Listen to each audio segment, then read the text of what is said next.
Today is January 22nd, 1998. I'm interviewing Rena Bernstein, whose maiden name was Wallach. My name is Mildred Gelfand. This is Brooklyn, New York, USA. The language spoken is English. Today is January 22nd, 1998. I'm interviewing Rena Bernstein, whose maiden name was Wallach.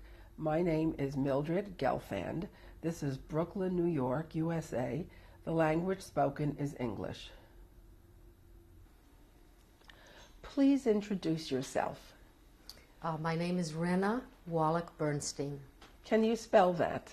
Rena is R-E-N-A, Wallach, W-A-L-L-A-C-H, Bernstein, B-E-R-N-S-T-E-I-N. What was your name at birth? It was Rena Wallach. Do you have a Yiddish or a Hebrew name? Ruchel is the Yiddish name, and I guess Rachel is the Hebrew name. It's my grandmother's name on my mother's side, Rachel. I was named after her. She was already dead when I was born. Can you spell Rachel? R-A-C-H-E-L. Do you have a nickname? No. What is your date of birth? April 7th, 1938. Where were you born? I was born in a hospital in Krakow, but I lived in Sanok. Where are these cities? Krakow is toward the southern middle of Poland, and Sanok is in the southeastern part of Poland, close to the Ukrainian border.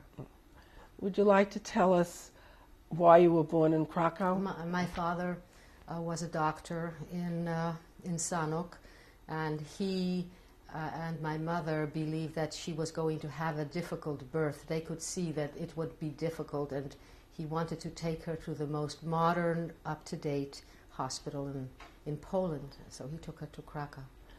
Could you spell Sanok? Sanok, S-A-N-O-K. Okay.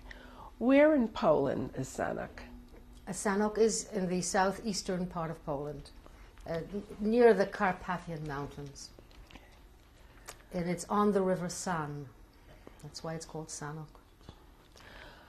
What is your father's name? My father was Natan Wallach, it was called in Polish, Natan Wallach.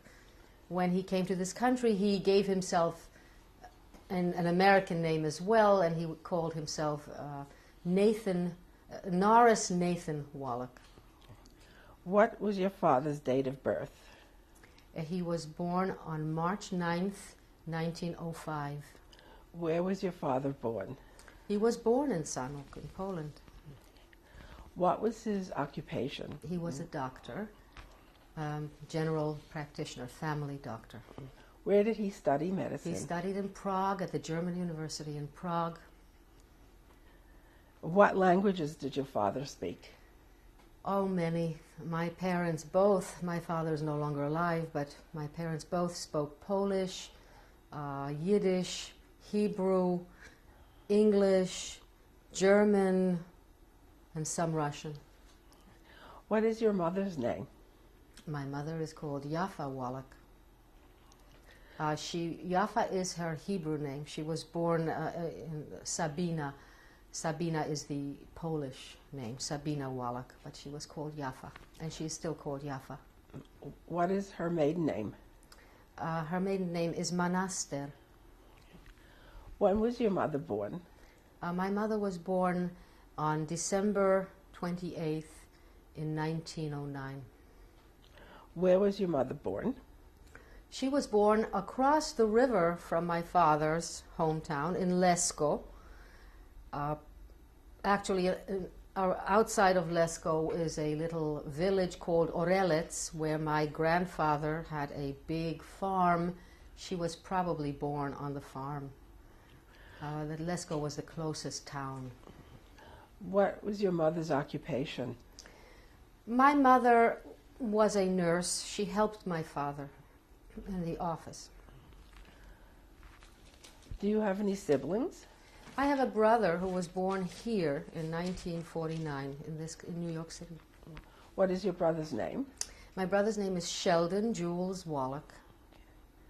What is his occupation? He's a salesperson in retail. Can you tell me about your earliest memories? My earliest memories are from the time I was 3. I know from what my mother has told me approximately where I was at the time, but my memory is of a bombing of air bases around the town of Lysyatets, where we lived at that time. We lived in the Russian section, and the Germans bombed the Russian bases. And I remember the smoke, the chaos, cinders and smoke coming in through the windows, everyone running, panicked. It seems that it was a surprise attack, from what I was told, that it was not an expected attack from the Germans. And I remember that the smoke blowing in through the windows, and the sparks, and the people screaming and running, and my father running, like we all had to like grab things and run out of the house. I remember that. How did that affect you? Well, at that time, I don't know. I was very young still then, but memories then began to increase after that time. It was scary because I didn't understand what was going on. Where did you go? My father got us out, and we were traveling with his parents and his sister, in a carriage, and we went to another town called Stry. And from that town, I have a memory of my mother running through the fields to get to my father, and I'm running after her, and we arrive at a house. And the house inside there's a pretty kitchen and a nice blonde woman, and suddenly from out of the chimney comes this black person with brooms and things sticking out of his hands, completely black. And I remember being frightened. I'd never seen this before. She was having her chimney swept, and it was very scary. So I remember that. But I remember running through the fields after my mother, and she, in a sort of panic, also running through the field. And of course, I know what the circumstances of that were.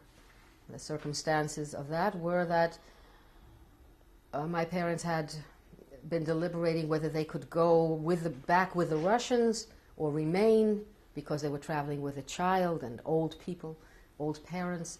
And before they could even have made their minds up, the Germans came in very quickly. The Russians were gone.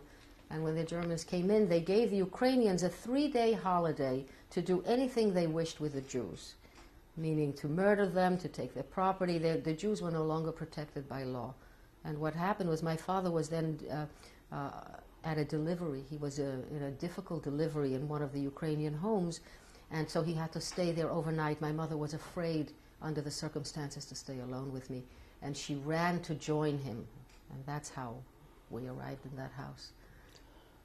Do you remember seeing any German soldiers? No, but I remember banging at night. We didn't get sleep. I remember my mother sitting on my bed, and I remember that there was all kinds of craziness going on. I don't know what it was, but it was banging on the doors at night.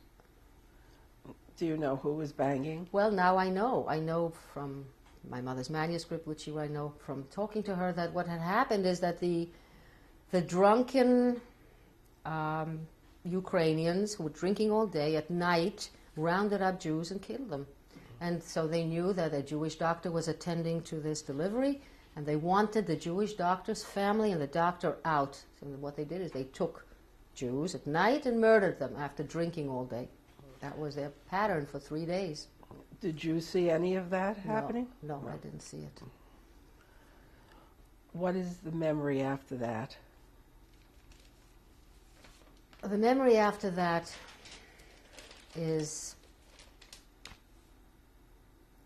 it seems, you asked me if I have some other memories about that place where the Ukrainians were murdering. It seems that when we escaped from there, I have some recollection of running with my mother through a road and through a forest and coming into some house or something, a barn or something, where that was bloody. There was blood on the walls or something, and immediately we ran out again. So that I have that recollection of that. After that, I remember my mother dressing me and telling me that I was going to stay with other people for a while, just for a while, and I had to be a good girl, and I had to not make any fuss, not cry. And I remember she dressed me in my coat, and that I remember trying to be a good girl and wanting to cooperate and do what my mother said. And I left with a man. He took me away. So that's the next memory. How old were you, do you think? 3.5, something like that. 3.5, maybe, oh, no, could be I was getting close to 4. What do you remember after going with the man? I don't remember much of what happened next, but I know what happened from what I was told again. What happened was that the man was Juju, a friend of my mother's family, a Polish Christian, and he had tried to get me a place to stay with his niece in a town, and she had agreed to take me, but that I didn't eat, and I didn't stop crying for the 3 days, and after a while the neighbors began to think something strange, and she got scared and he had to bring me back after 3 days. So that's what I remember. Where were you when you went with him? We were in Lesko. We were in Lesko, which was my mother's hometown. And in Lesko, where my mother's family all came back after having tried to be in different towns. Then the next memory, again, my parents didn't give up. They really wanted to save my life. Then I remember a day where I see the village, Lesko, the Jews in the village, very agitated, walking back and forth. I remember the young men in their long coats and their hats and white with fear, and they're running about, walking very fast. It was like a panic. I saw like a panic in the streets. And at home, I remember that our home was completely wrecked. I had never seen my home like that before. There was like clothing and blankets on the floors and boxes and dishes, and nothing was, the kitchen, the living room, everything was just wrecked. And my father was sitting on the couch crying, and I was behind him. I just see him sitting on the couch amid all this debris, crying, and my mother standing there. And I remember saying in Polish, which I don't think I can say it in Polish any longer, I said, "Daddy, don't cry, we will live. You see, we will live." And I think what happened the next day, in the morning, a man and a woman that I had never seen before came into our home and grabbed me. They were going to take me away. This day is so clear, it's like it happened yesterday. And I didn't want to go. And this time I was fighting and screaming and scratching, and I tearing their clothes, and they finally just dropped me, and they left. And my parents were standing across from the door. There was like a mantelpiece, crying, both of them.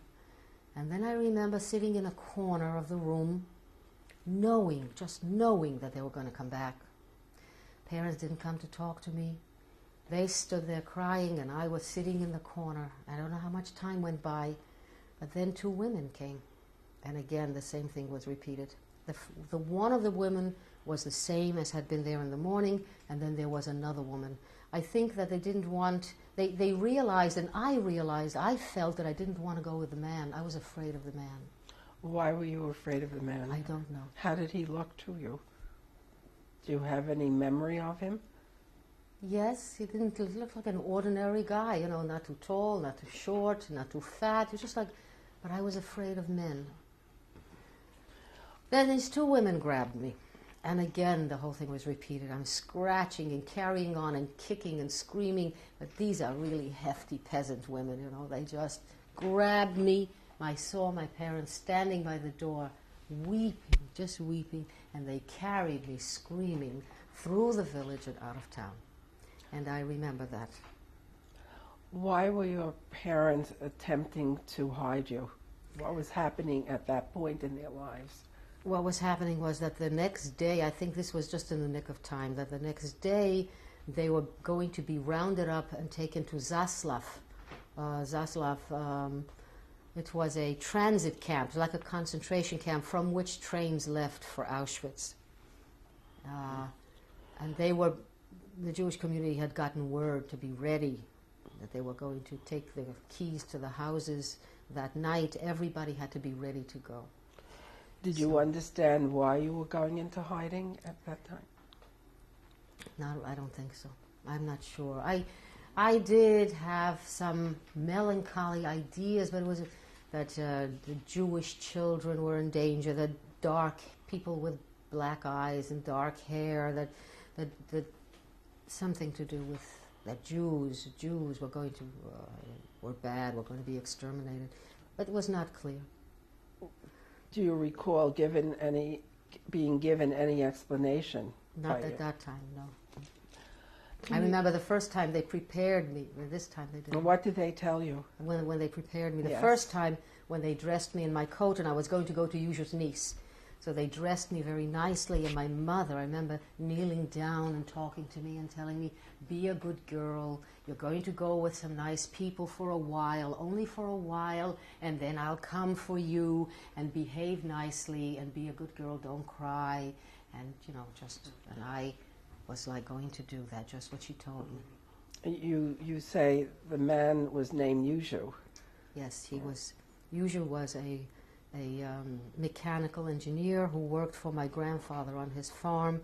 He had put in a a generator that gave electricity to the whole village, and he was a friend of the family, and he knew my mother's family very well. He had been working on my grandfather's farm for many years, and he was a friend. Do you remember how he looked? Oh no, I don't really remember what he looked like. Do you remember where he took you the first time? No, only I remember that I remember being in a house with a lady, but I don't remember anything else.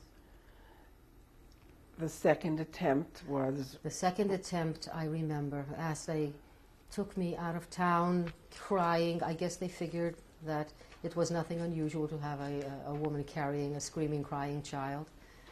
No one stopped us, and we walked down a road. It was more like a dirt road, and it took a long time. I must have walked miles and miles, and they carried me. When one got tired, then the other one took me. I remember the one that I liked, I already knew which one of the two I liked, was wearing kind of a silk cream-colored blouse, and I liked the material. And even though I had been kicking and screaming and crying, I couldn't keep it up. So as we walked, the sun was getting lower, and I calmed down, and I was just sitting in their hands until we got to into a really thick forest. And in that forest, finally, there was a little hut. And that's where they stopped and let me down, and they took me inside. I remember being inside a room, a little room. It was a wooden room with a window. And for the next few days, I remember imagining that my parents were hiding behind the trees, and that if I would just keep looking and watching, that I would see them. They were watching me. They were peeking out from behind the trees. And I guess this is the way I comforted myself. Because I was terrified. I was terrified. I didn't know where I was. In the middle of a deep forest, huge forest. Do you remember the name of the forest? Yes, it was the forest of Bezmiachova. And where was that forest? The forest of Bezmiachova is right near Lesko. It's not, I suppose it was 5 or 10 miles away from the town. I don't know exactly how long, but it was it was not just a little forest.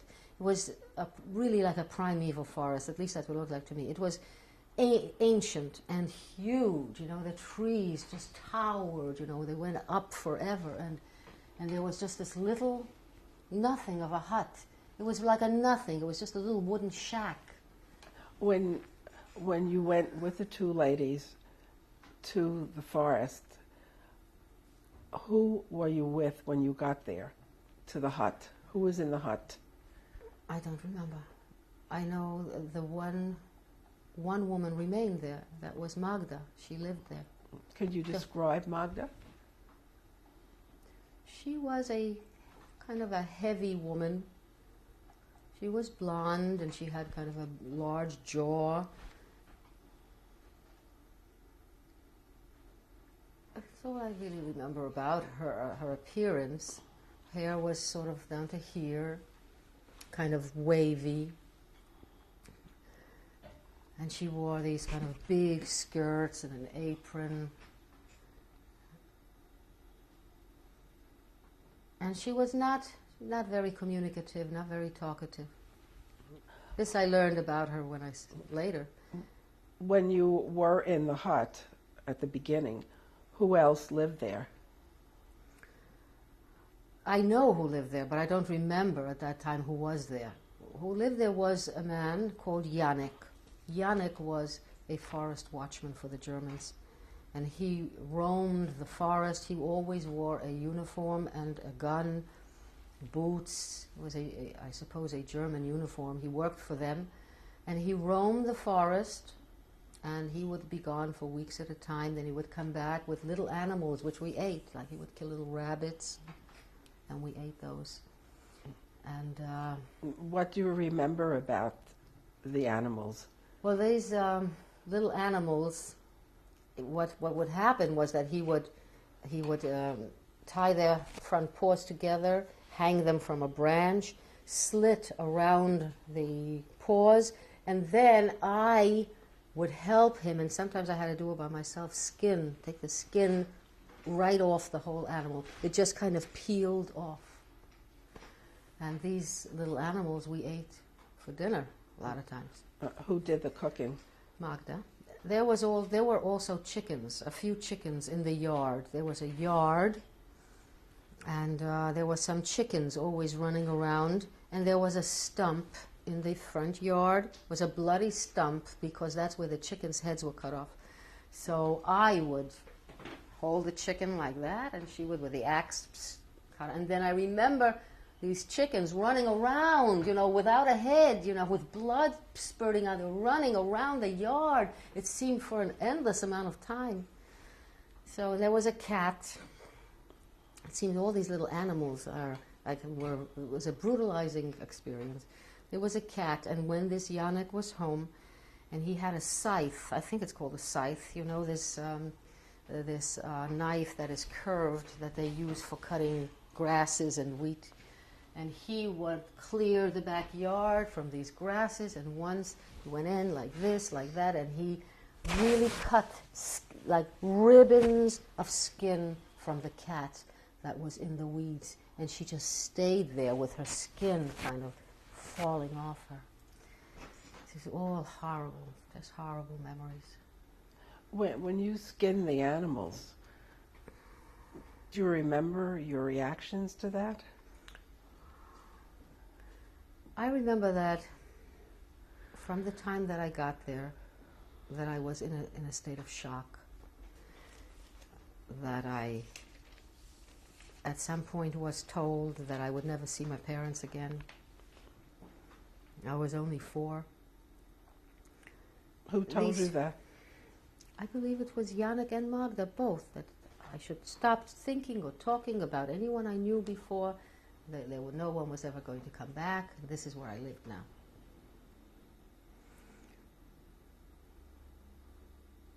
And they did not in any way try to comfort me.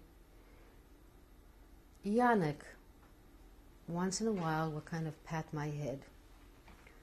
No one talked to me about my feelings. No one, it was just a completely, I don't know, maybe just completely unaware of what I might be going through. No one talked to me about anything. So I really felt as if I were alone in the world.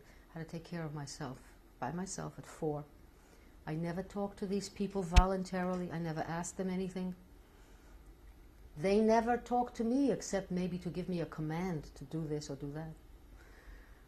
During the war months, I spent all my time from early dawn when I woke up until evening when it got dark in the forest by myself.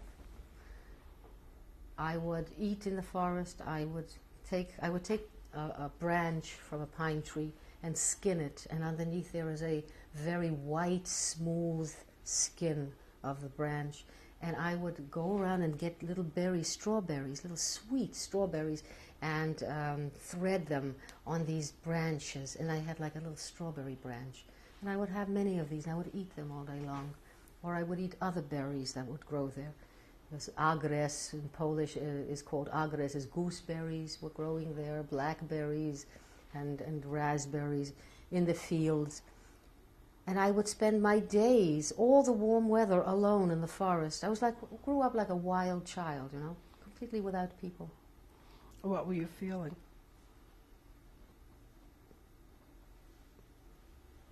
I was feeling totally, totally isolated from humanity, from human beings. As time went on, I spent half of my life there. I was 4, and I spent the next 2 years there.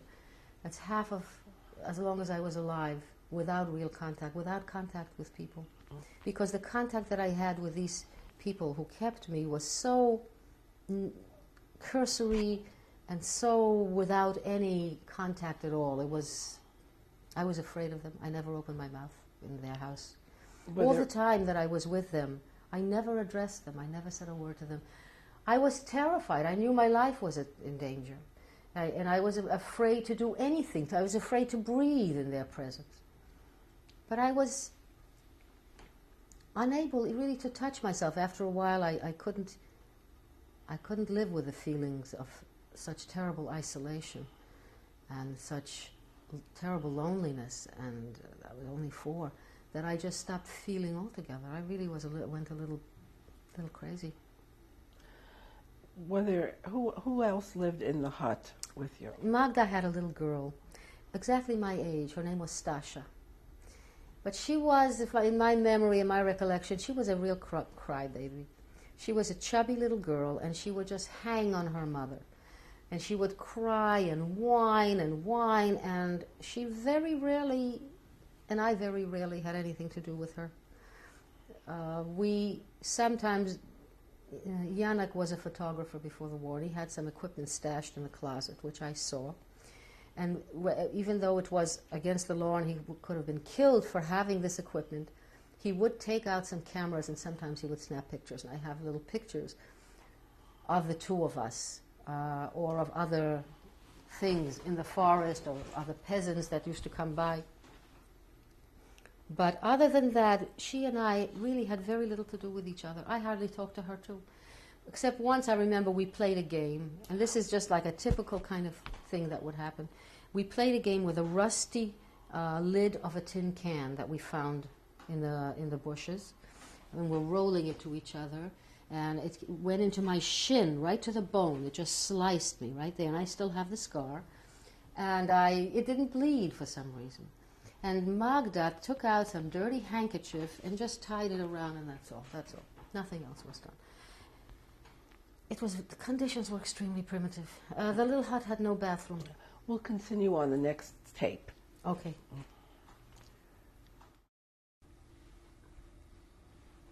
Tape 2, Rena Bernstein. You started to talk about the hut that you lived in. How did the hut look? It was a shack. It was very primitive. The only heating system was a big Russian stove. There were 2 rooms. This, big Russian stove, they start on the floor and go right up to the ceiling, and they even have a shelf on the top for someone to sleep up there.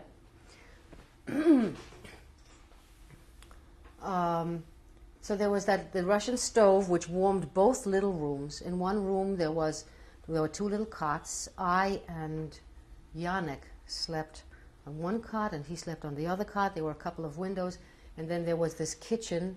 The grate opened, and Magda was extremely superstitious, and she would look at the coals in the grate, and she would predict all kinds of mayhem, you know, what was going to happen. And one of her favorite themes was, oh, the house is going to burn down.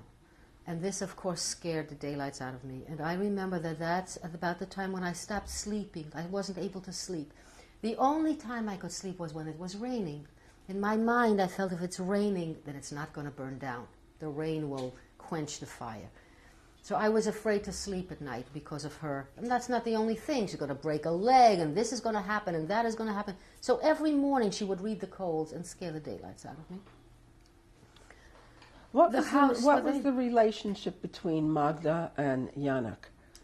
They were together for the war, but they were not married. They just lived together for the war, during the war, and I don't really know anything else. I know that Janek had a fiancé in another town, whom I went to visit at one point. But more about this hut, there was no bathroom in it. There was no facilities for hygiene at all. So if you wanted to wash, you would have to go to the stream. There was a stream not far away with a bucket and bring in water for everything, for cooking, for washing. And on the back porch, there was a dung heap. It looked to me like it was 3 or 4 feet high. People just relieved themselves on the back porch.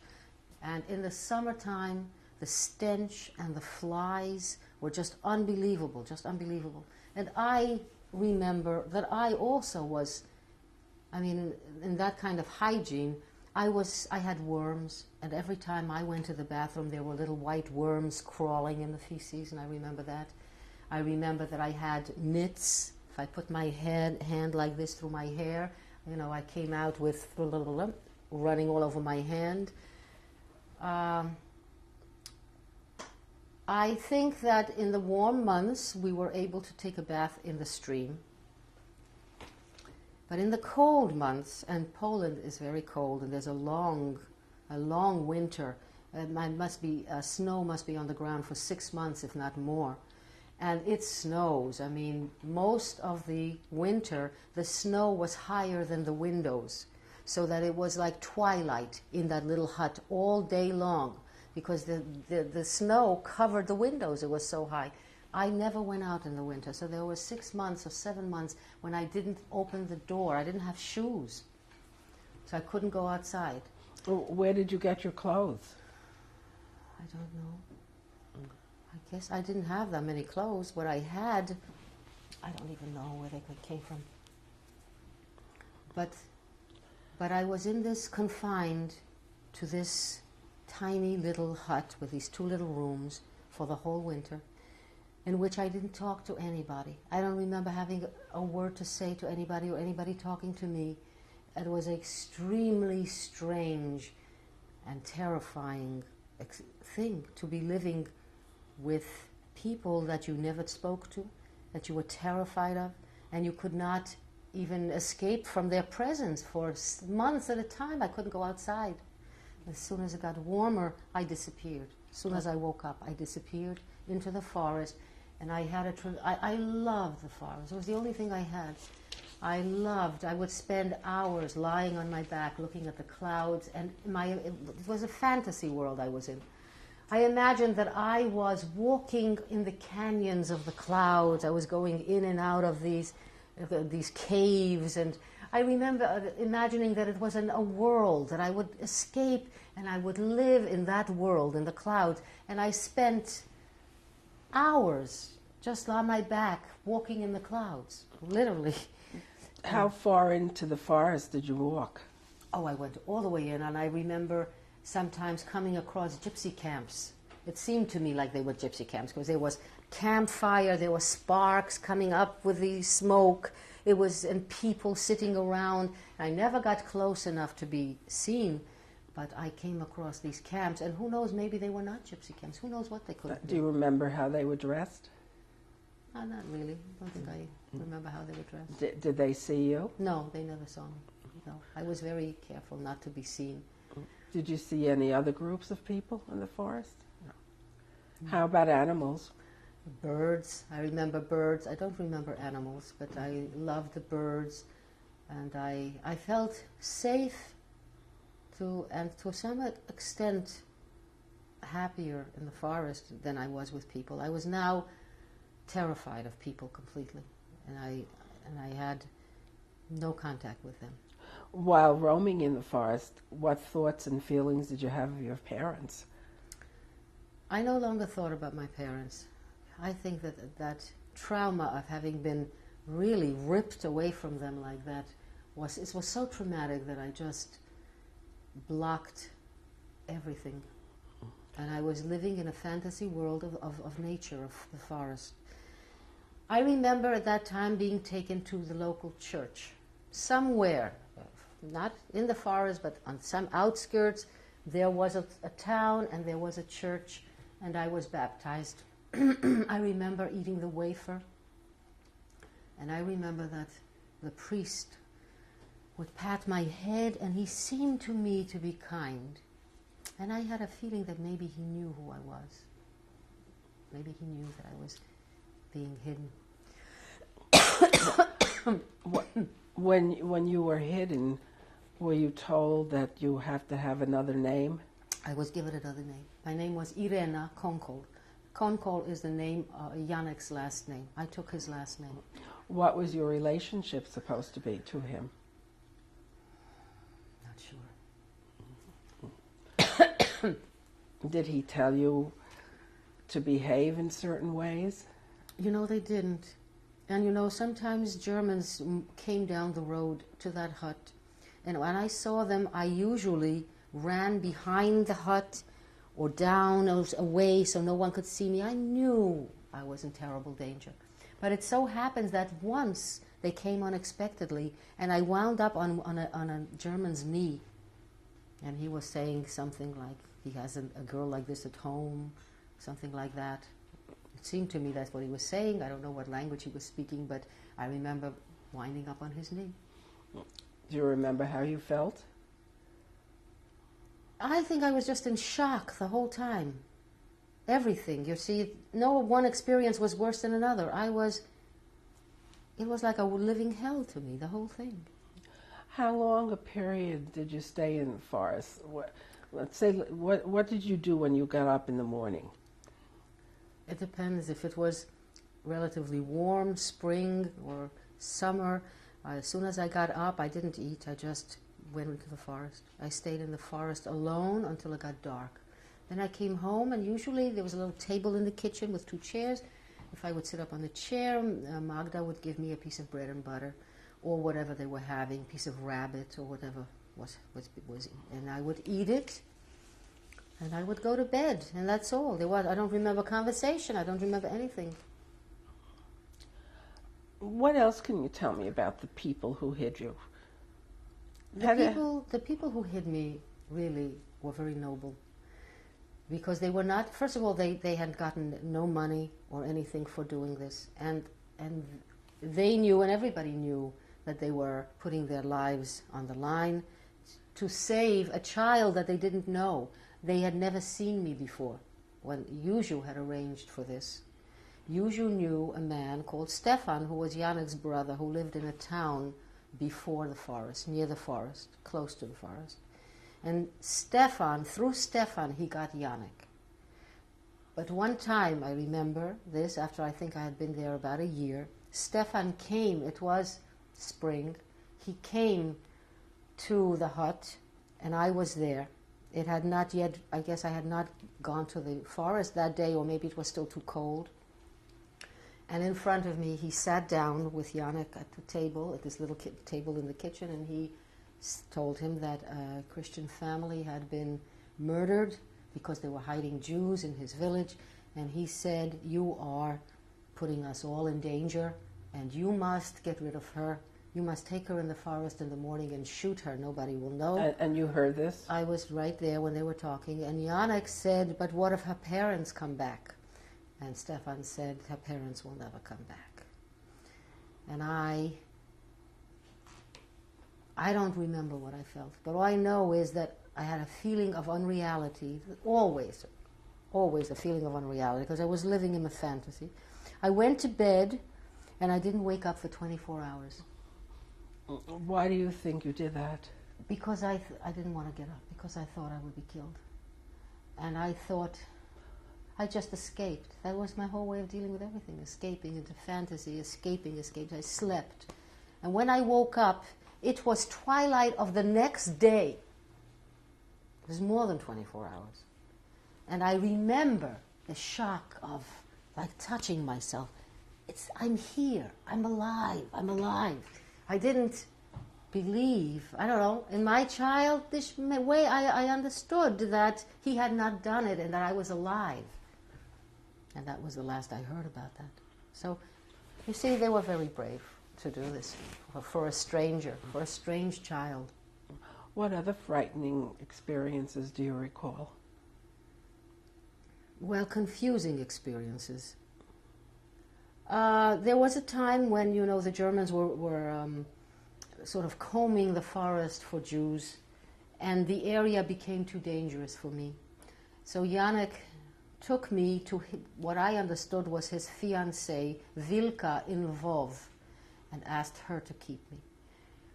It was winter, and I have a memory of being in this house. Now, I had been used to living in a little hut, and I was in an apartment, and the bedroom had like mahogany furniture, very sturdy furniture. It was like a really nice bedroom, and I was sleeping in it, and I woke up early in the morning, and on my night table were 2 cookies I had never seen before, with jelly in the center, like I think they're called Linzer cookies. I'd never seen anything like that in my life, and I ate them. And I was like in awe, and I never mentioned it to anybody. That was like, I don't know, it's just, I guess the equivalent of a miracle happening to me. It was a miracle. This was Janek's fiancée, Vilka? Vilka. And of course, when I was with her, I had to go to church regularly, and I had to learn the prayers, and I was like watched carefully. But as it turned out, it was dangerous for me there too, because I could have been denounced by people. She said that there was some excuse that I was Janek's niece, or I was a cousin or someone. I was there about 5 months, I believe, and then I was taken back to the forest. What other things do you remember about the forest?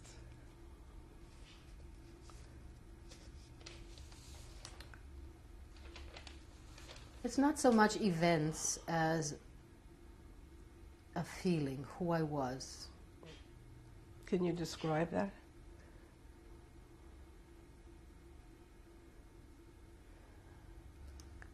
I was completely unable to relate to people. I was totally isolated, encapsulated in myself. Terribly, terribly frightened all the time. Felt that I belonged to no one. I felt that I was part of the forest. I felt that I felt like a wild child. I felt that the stream and the trees were my family. That the flowers and the clouds were my parents.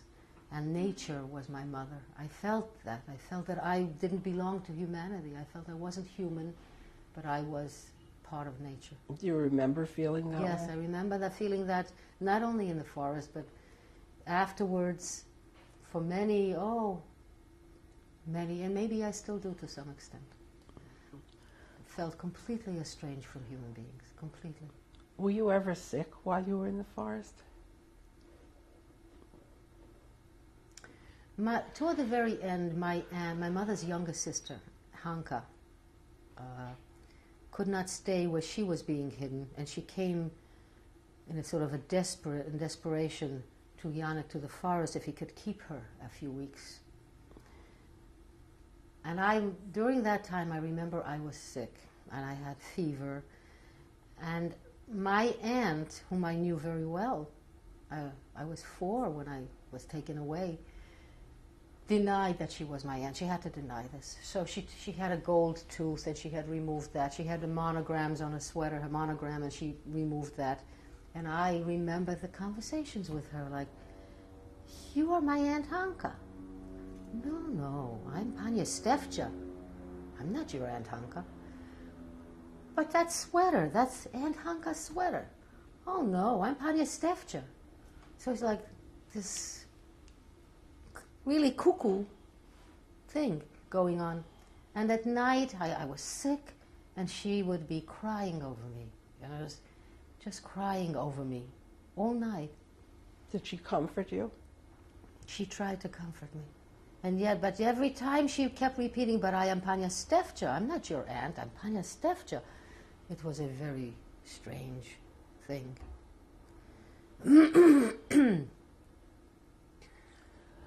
When you were baptized as a Christian child, were you aware that you were Jewish at the time? Oh, yes, I was aware. Tell me about that. I was aware that I was Jewish when I was taken away.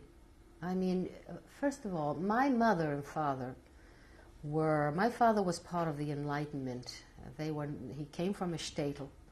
He grew up in a little shtetl, Sanok, with the Jews in Sanok. They were very religious, and he wanted to be a doctor. And of course the community would look down on that because he first had to learn Polish, and he didn't know the language of the country. He knew only Hebrew and Yiddish. He went to a Talmud Torah, a very religious upbringing. So what he did was he went to a person who lived near the railroad station, a neighbor, and he changed clothes there. He put on secular clothes. He went to school. He came back, he changed clothes again in order to go home to his village, in order to go home to his house. Well, my mother's family was also very religious. Lesko had the Jewish community. It was very religious. And when I know that I spent a lot of time in my grandparents' homes, and I know that it was a very religious home. I had, even though my parents were part of the Enlightenment and they were secular, they spoke Polish at home, my extended family was very religious. So when you were in the forest and you were baptized, what was your thinking or feeling about that at the time? After being in the forest, I think right from the beginning, I became not only homeless physically, but homeless in my soul. And it no longer seemed strange to me no matter what happened. I really was homeless in my soul. I had, I was never going to see this life that I had again. I don't think I rationally thought about it, but when the church was comforting. I remember the music, the colored windows, the whole aura of it was comforting. When you were taken to the church from the forest, what was the occasion? I don't remember the occasion. I remember that at Christmas time there was a Christmas tree with little candles and little cookies. That was where? It was actually in Vilka's house, but also in the shack there was some celebration, something. So I was not Jewish, I was not Christian, I was nothing. At that point I had no associations with people at all. I was a tree, and I was a flower, and I was a stream. That's what I was. I was not a person anymore. When you said earlier that Yannick and Magda said to forget your parents, when did they tell you that? In the beginning, right after I was brought there. It was, I don't remember exactly the words, but it was something like, you are not to talk about it, you will never see them again, finished. You are now Irena Konkol. Remember, I was 4. Can you imagine how little a 4-year-old is? Do you remember how you felt when they said that? I don't know. All I know is that I kept imagining all the time for weeks that my parents were staring at me from behind the trees, that they were watching me. I think that's how I saved my sanity. this you were doing all along? For weeks afterwards, until I gave up. I gave up even hoping or feeling. I just gave up. Something happened to me. In order to survive, really, in order to physically survive, I had to cut my feelings off completely. It was intolerable and impossible to go on living with the kind of feelings I was feeling. Terror, abandonment, just imagine being torn away and thrown into a forest where nobody even talked to you at 4. In order to survive, I had to cut off my feelings and live in fantasy, which is what I did. And then I began to look at the clouds and walk in the clouds. I remember having dreams then. I had one obsessive dream for years. And the dream was, and it began in the forest, that I was running through the forest and the trees would meet overhead and there was just like a tunnel. And I was running and running and running, and these dreams would go on. I could be running 100 miles. I was running somewhere through the forest. I had to get somewhere. And eventually, I came, I think once in a dream, I came to a white flower. It was like a white lily in the forest. And this lily bloomed only once, and I came, and that was it, whatever that means. I think it means that somewhere inside of me, if you had to go through and dig through tunnels and tunnels and tunnels, there was still a Rena somewhere. That flower was Rena, but it was buried. At the time you were having the dreams, would you call them good dreams or nightmares? No, they're not good. They were not good dreams. I don't know. They were obsessions. They were obsessive dreams. And they certainly didn't make me happy. They were like crazy dreams. They were just intense, full of anxiety, running, hiding. For years after the war and during the war, I was obsessed with hiding, with not being seen, with running places and hiding. I was doing it all the time, even when I didn't need to do it. Running and hiding, and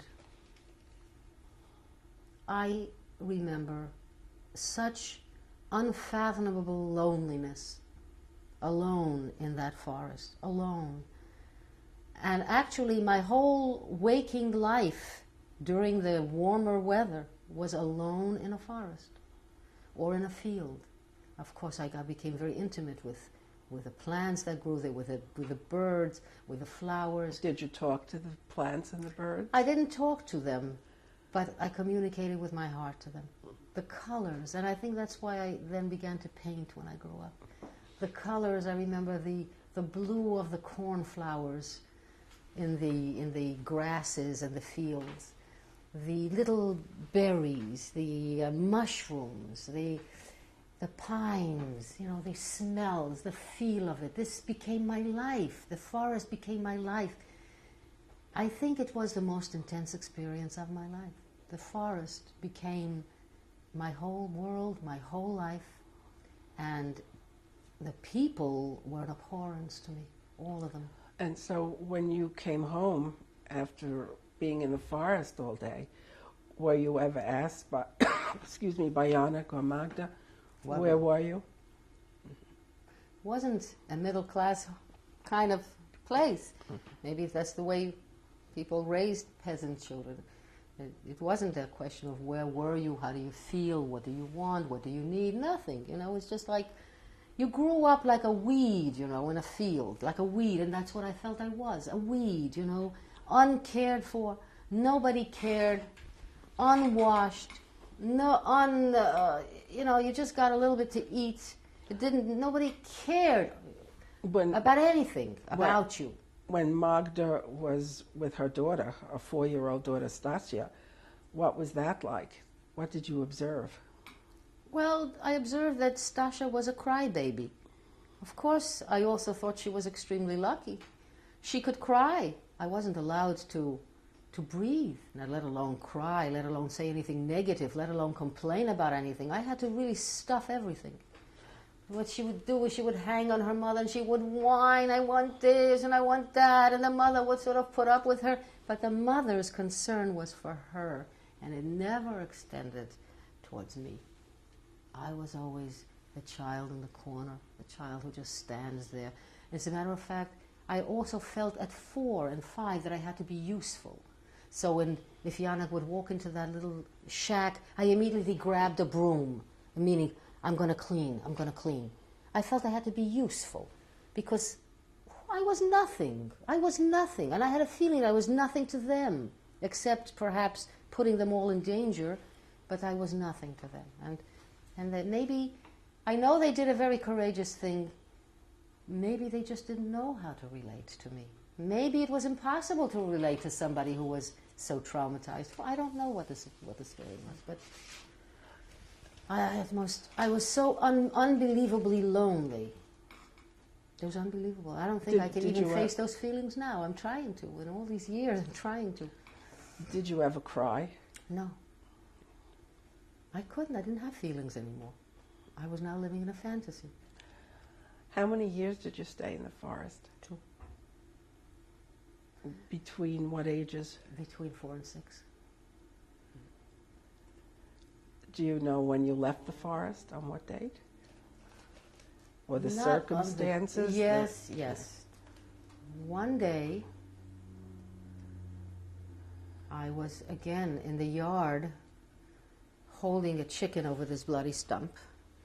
It was in the afternoon, and Magda cut the head of this chicken. Chicken was running around, and then Magda said, there's somebody coming up the road. And I looked, and there was Stefan, the brother, Janek's brother, with a woman. And I remember the woman was very thin and frail, and they came into the yard, and I knew it was my mother. And my mother came up to me.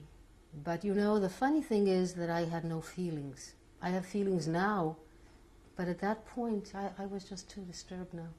I had no feelings.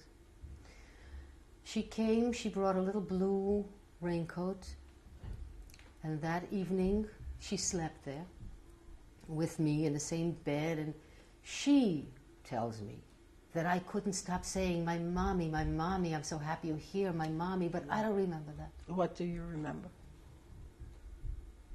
I remember being a dutiful little girl, as I was, trained. I packed all my little things in a bundle and tied them in a kerchief. And Do you remember what you had? What did you have? The whole bundle was like a little thing. I don't know what it was. Maybe it was a shirt or some underwear. I don't even think I had underwear. It was not underwear. I had no underwear all that time in the forest. I don't know. It was a little shirt or something. And I went with her.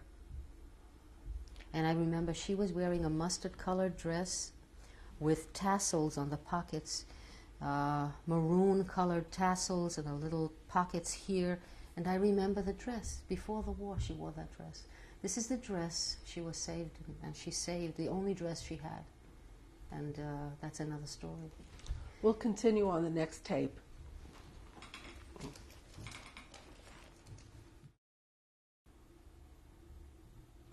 Tape 3, Rena Bernstein. Before we go into the reunion with your mother, is there anything else about the forest that you would like to discuss? There actually is. Toward the end, before my mother came, toward the last months it seemed, or even earlier, I remember sitting on a hill and looking at the horizon, and the horizon was being bombed every day at 4 o'clock, approximately 4 o'clock, I would say it was. Every day I would sit on this hill and watch these red flaming bombs falling all around the horizon. And this was a daily occurrence, every day.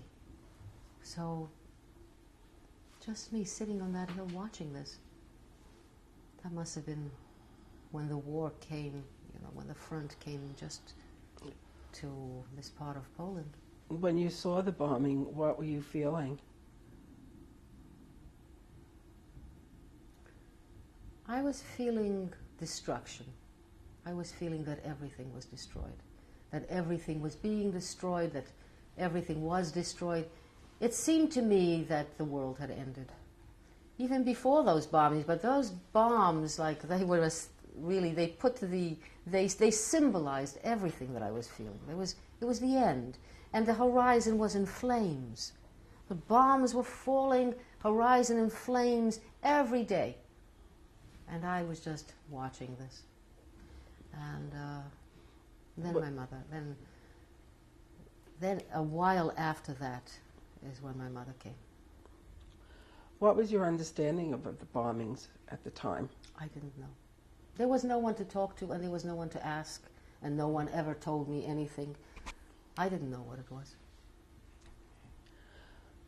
To get back to the reunion with your mother, how did your mother look when you saw her? Skinny, emaciated, very skinny. Her teeth, it seems, had moved a little bit. They were so unsteady. She was a young woman. She must have been in her middle 30s, but she looked older, it seemed to me, and she was very, very thin. What did your mother say to you when you first saw her? I don't remember. Where did you go with your mother? We went to my father. We went to Lesko. I believe it was Lesko where they were. And I saw my father there. My father was on crutches. I remember we lived in a house or an apartment without windows. It was just empty holes. And I don't remember very much about that. I remember that I would play all kinds of crazy games with the furniture. I would put it on make trains and all that. I guess that's just children's stuff. Why was your father on crutches? Well, that's the story of their survival. They had been hidden also by Juju in his workshop in Lesko. They had run away from the concentration camp, and they and my mother's two brothers, actually one of my mother's brothers, went under his workshop and dug in the cellar, and they had time enough to dig. They only could dig at night, and during the daytime they had to sort of lay in these holes that they were digging because the workshop was above them and they were working. And this workshop was in Lesko, in the middle of the town, and on one side was the Ukrainian police, and on the other side was the Gestapo headquarters. So it was like a very dangerous place. And they managed, after a few months, to dig a hole which was 4 by 4 by 4. And at first there were 3 people in that hole. They were trying to make it big enough for the whole family. But the family was liquidated. And my mother's brother, Milek, was on the train to Belzec. And he had something in his pocket, a little something, to open one of these little windows in the train. And he was encouraging everyone to jump. The whole family was there to jump. It was snow, it was winter. And he jumped, and there were a lot of shots, and they went through his hat, and he was not hurt. But of course, the family didn't follow him. Anyway, it took him a few days where he finally was able, walking through the snow, to get to Juju's house, and Juju took him to the cellar, and he joined the 3, and 4 of them lived in this little cellar under the floorboards. It was actually the hole was under the cellar floor. It was dug under the cellar floor with floorboards. The earth was somehow disguised so it wouldn't look as if it had been dug up. For 22 months they had lived there without getting up, without walking. 4 people, 4 by 4 by 4. If they were on their knees, their heads would be hitting the ceiling. Who else was in the hole? My mother, father, and my mother's 2 brothers, Pinek and Milek. You said that your parents escaped from the concentration camp. Which camp? Zaslav, which was a transit camp and a concentration camp. They had been there a long time. When did you learn about your father's and mother's experiences? After the war, after my mother took me back, it was imperative that they leave Poland, because they found the town folk, the Christian folk with whom they had lived before the war, very, very hostile. So a lot of the furniture, in fact, all of the contents of the apartment where my parents lived was taken by people. And he went to a doctor that had been another doctor in the town, a Christian doctor, and asked if he could only have a couple of pillows and a blanket. And the man refused and finally said he was going to lend him one pillow. There was such enmity that my parents felt that they had to leave. When you came out of hiding, did your mother talk to you about your own experiences? No. You see, what happened is that my parents were in a state of shock, like unbelievable shock. After this, I remember that the remnants of this Jewish community, in the whole outskirts of Lesko and Sanok, there were about 25,000 Jews. And the remnants came back to Lesko, and there were 81 people. And I was the only child from that region. And these people and my parents, they never stopped talking about the war. And when we left Poland, we were also traveling with other people, other survivors. Every night, into the night, my parents practically ignored me. Yeah. I wasn't, as if I weren't there. Right. My father was in continual shock. I just look at his face, and his eyes were like, the feeling was, could this have really happened? Do you know what happened to this person? Do you know what happened to that person?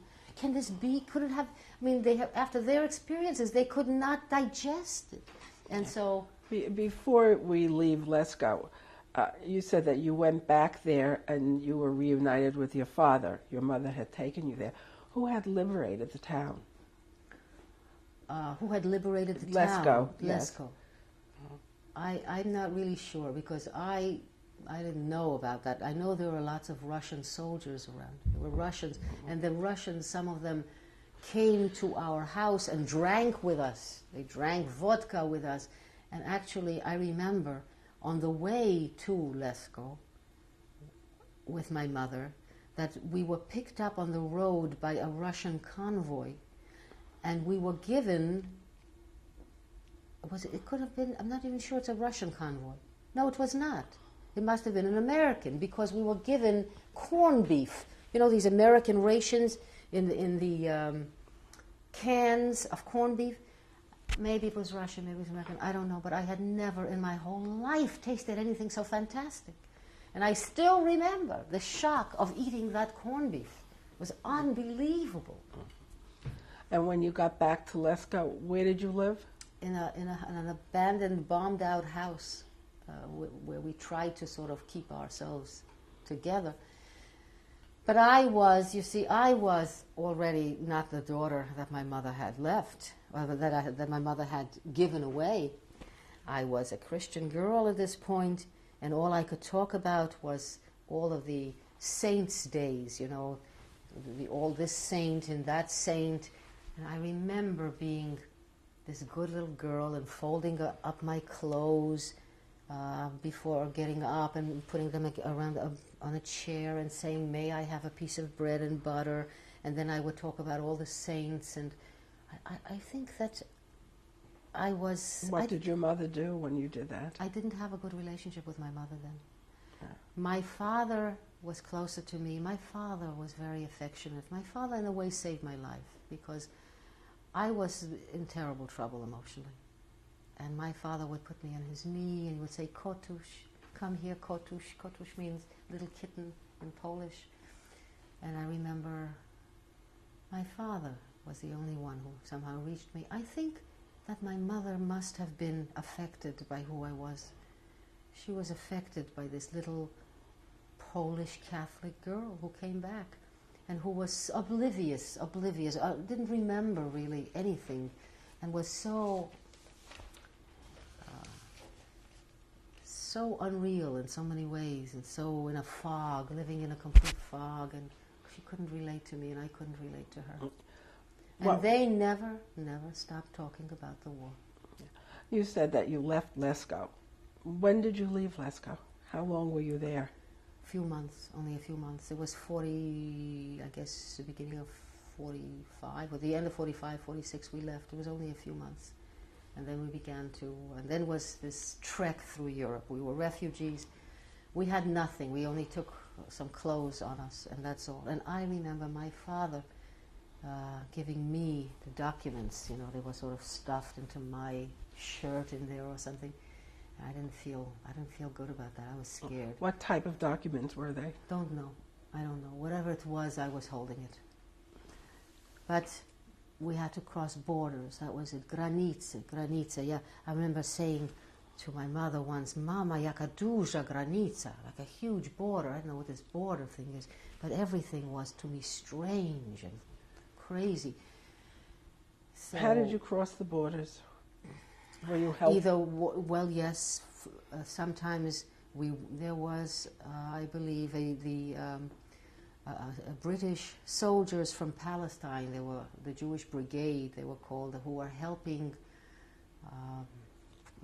Holocaust survivors to get to Palestine. Everyone wanted only to go to Palestine. There wasn't anywhere else to go. As a matter of fact, Europe after the war, and what the whole 3 years that I was there after the war was just a nightmare too, because we just went from one bombed city to another. There was just, everything was wrecked, and then we would go to these UNRWA and Hayas agencies, and they were survivors and skeletons in striped uniforms, just sitting on benches. Feces, human feces, lined the walks, the bushes. Everything was so depressing, was so tragic. Everything was so tragic.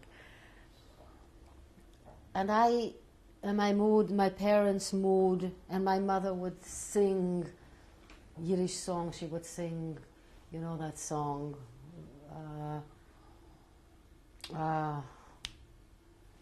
Wie soll ich gehen? Kennst du entfernen mir? Wie zu gehen, ist verschlossen jede Tür. Which was, where oh where shall I go? There's no place I can see. Where to go, where to go.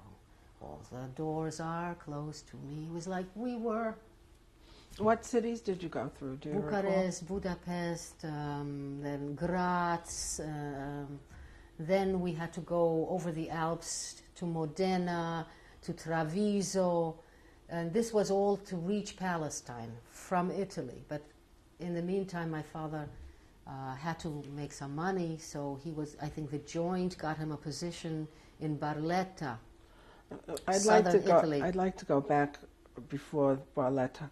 You said that you met a lot of different people on the road, survivors who were refugees. Can you talk about that, please, a bit? Yes.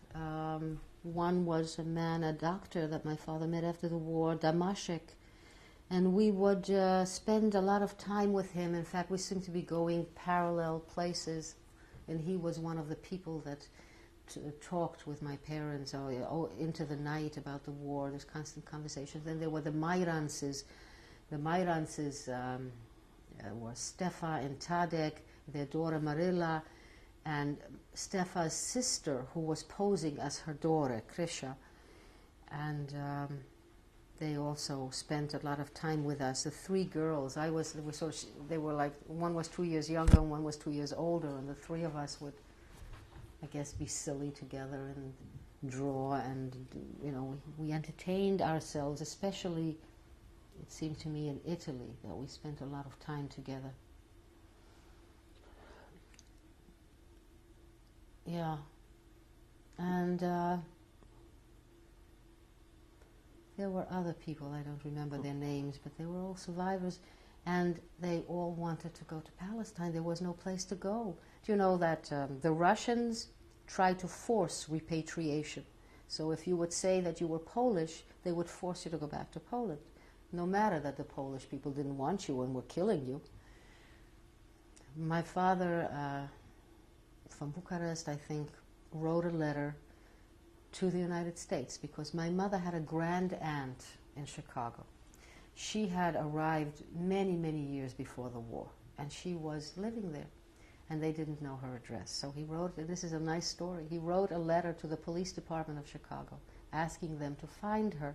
And as it happened, someone in that police precinct was a member of their congregation in their synagogue. And that's how eventually we were found. But we had left Bucharest before word from her could arrive. But eventually, from Rome, I believe. You said that you went to Italy. Do you remember how you traveled to Italy? I remember we were on trains. I remember these train stations with military men, Russians, parading on the platforms with guns. And I remember once, I was terrified, and refugees sitting on bundles on these flat, what are they called? Platforms, these platforms, waiting for trains.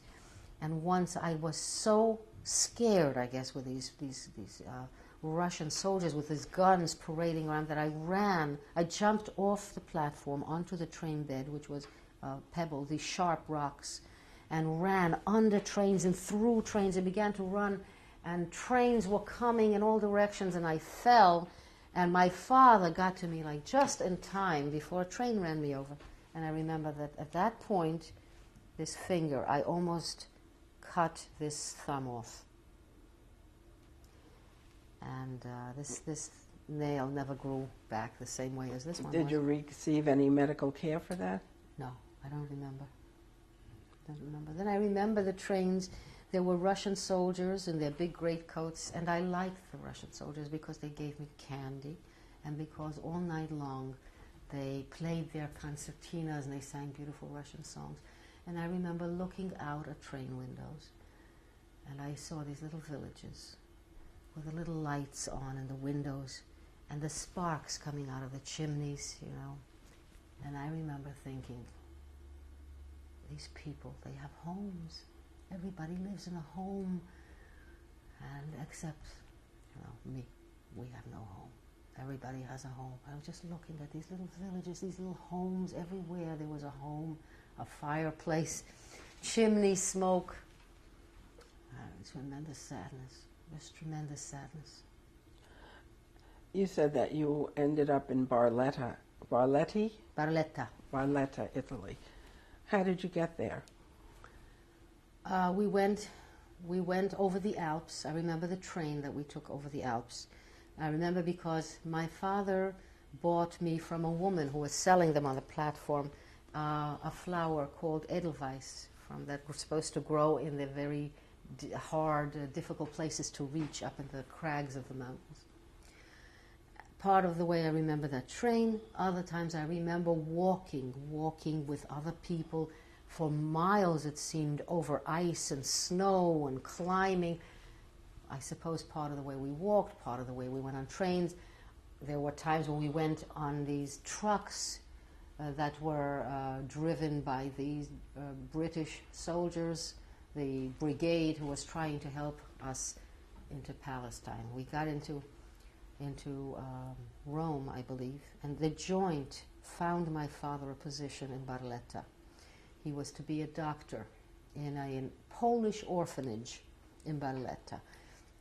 The reason there was this Polish orphanage and Polish groups of Poles in Barletta was because a contingent of Polish army under Anders, General Anders, fought with the Russians during the war, and somehow they wound up in Barletta. I'm not sure how, but there was an orphanage there. And my father became the doctor, and I lived in the orphanage. They had a room, one room, I remember the room. In the room there was one bed, and it had wire mesh, heavy wire mesh, and then on top of that was a thin little mattress, but it was a bed. And I slept on that bed. There was enough room for the three of us on the bed, but my parents slept in broken boxes on the floor. The boxes were like completely broken, and there was no mattress, there was no cushion. And I, at that time, thought to myself, I don't know if I thought it, but it was a wonder to me why they didn't sleep on the bed with me. I still don't know.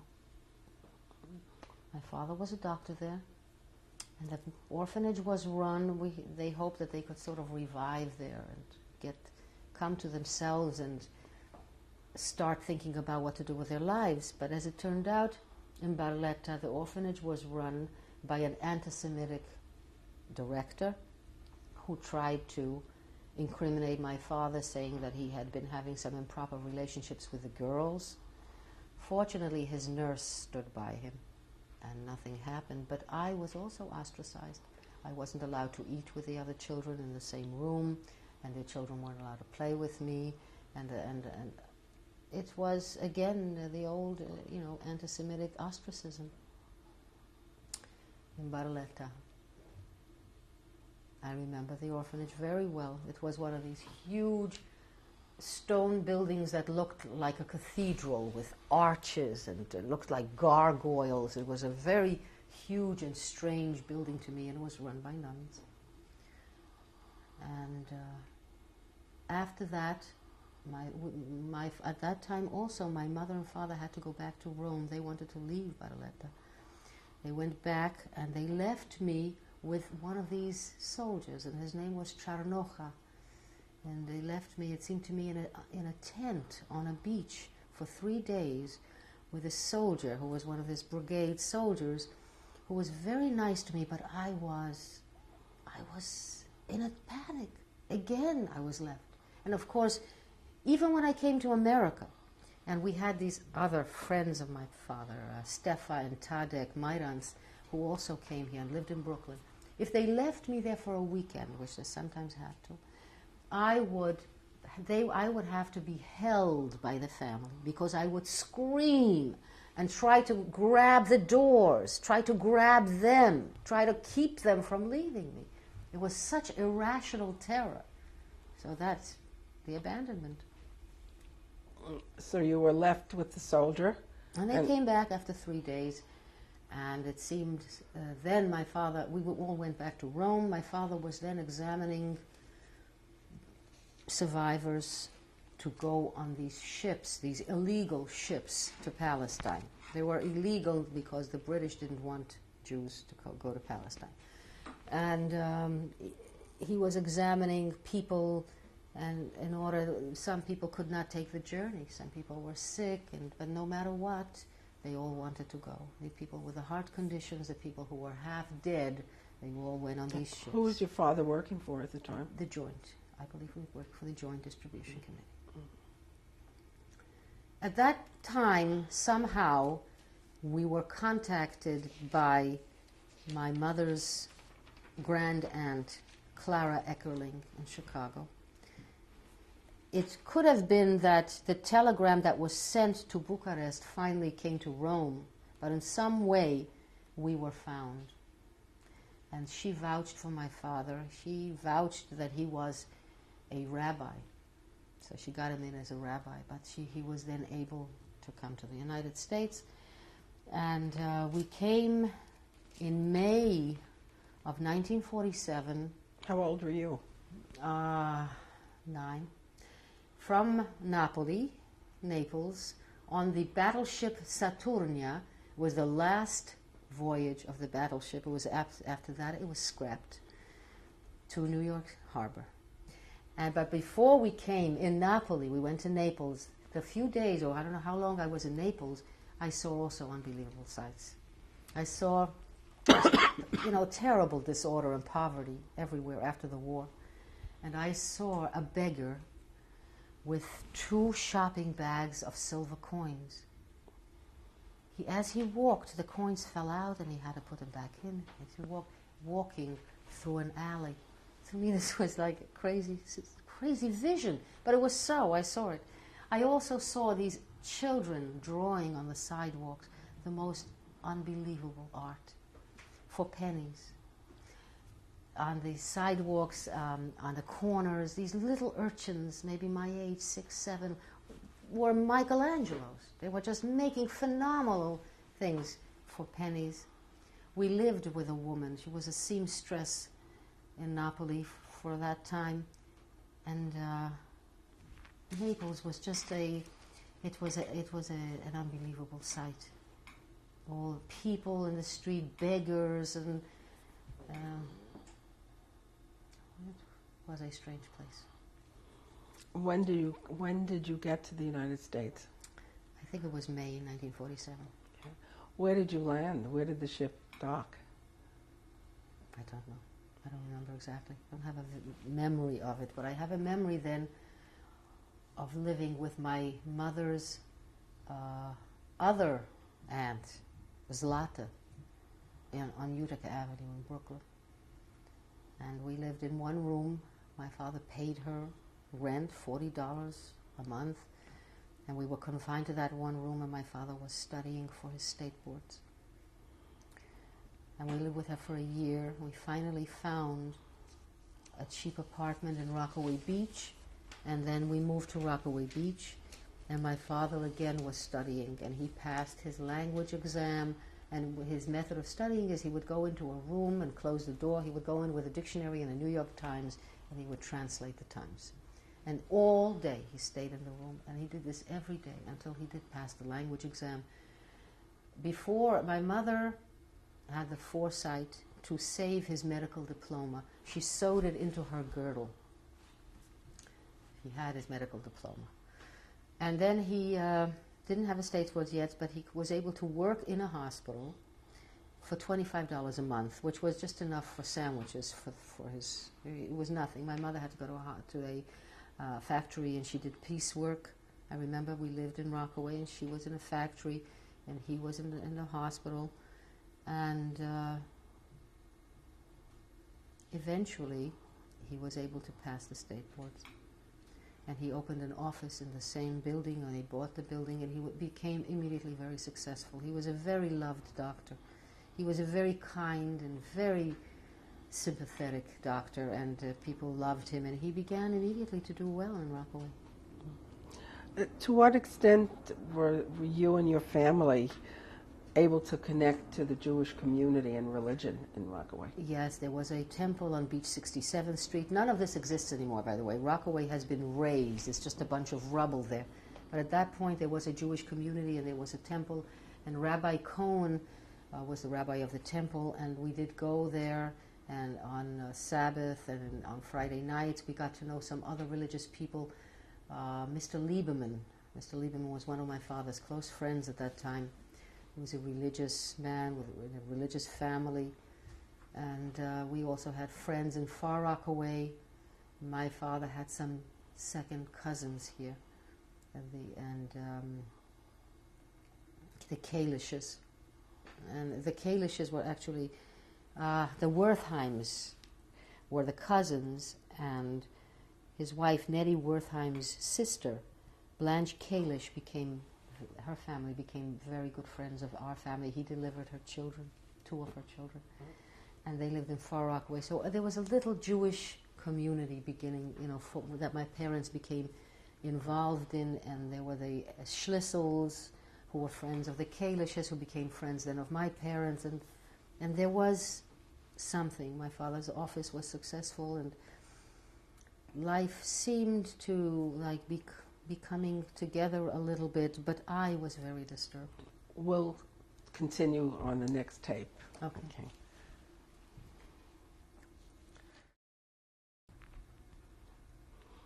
Tape 4, Rena Bernstein. Before we get into your adjustment to this country, I'd like to ask you a little bit more about your family life. You talked about religion. What were your family's religious beliefs? My parents both came from Orthodox homes and from Orthodox communities. And my mother, all her life, retains, and even now especially, is very religious. That means that she goes to synagogue many times during the week, certainly, or lights the candles every Friday evening and goes to shul on Friday and Saturday, and for the Havdalah services on Saturday night. And my father, when he was alive, we said the Kiddush every Friday night, and he accompanied my mother. Of course, he was a yeshiva bucher. He was well-versed in all the religious practices and all the holidays and all the rituals. But my father, in his heart, did no longer believe. He went with my mother to accompany her, and because it was, and this made me very sad, because it was He was a Jew, just the way he breathed and talked, it was in his veins and in his blood. But he no longer believed. And I actually made a tape of my father before he died, and I asked him about that, and he said how could he believe after the Holocaust? He said, how could a father treat his children that way? And so that's why he could no longer. It was very sad, very sad. My mother is a very religious woman. When you came here and got involved in your synagogue, did you go to services with your father? Yes, we all three went. But I was not, although I was bas mitzvahed and I went with them, especially when I was young, until I was 14, I went with them. But I was not really, I had not much feeling about religion at that point. Tell me about your bas mitzvah. You know, I hardly even remember it.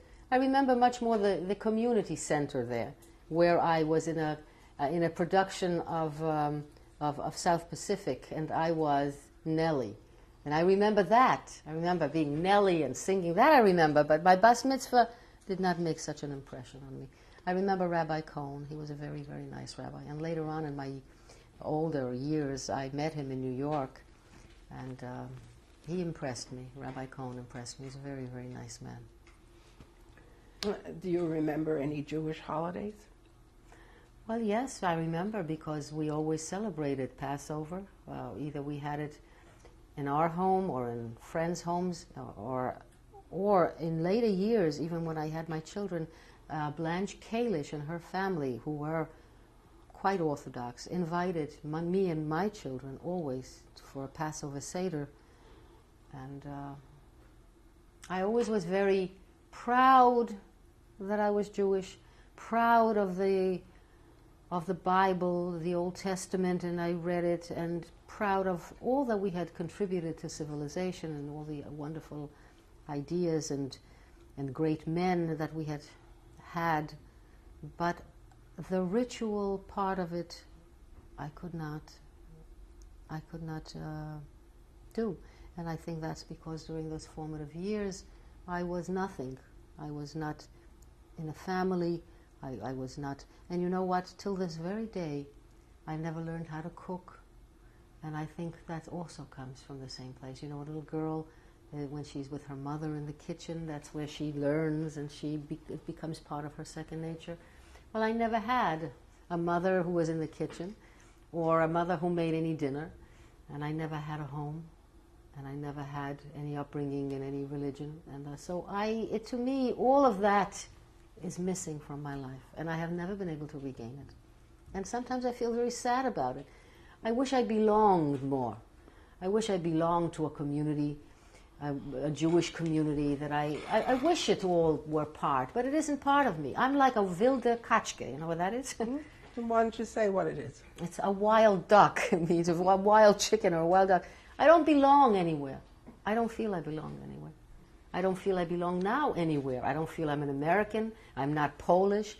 I'm Jewish, but I'm not Jewish in a sense where that I belong to a community or follow a way of life. Although this all means to me so much. You know, I have many, many tapes of Yiddish songs.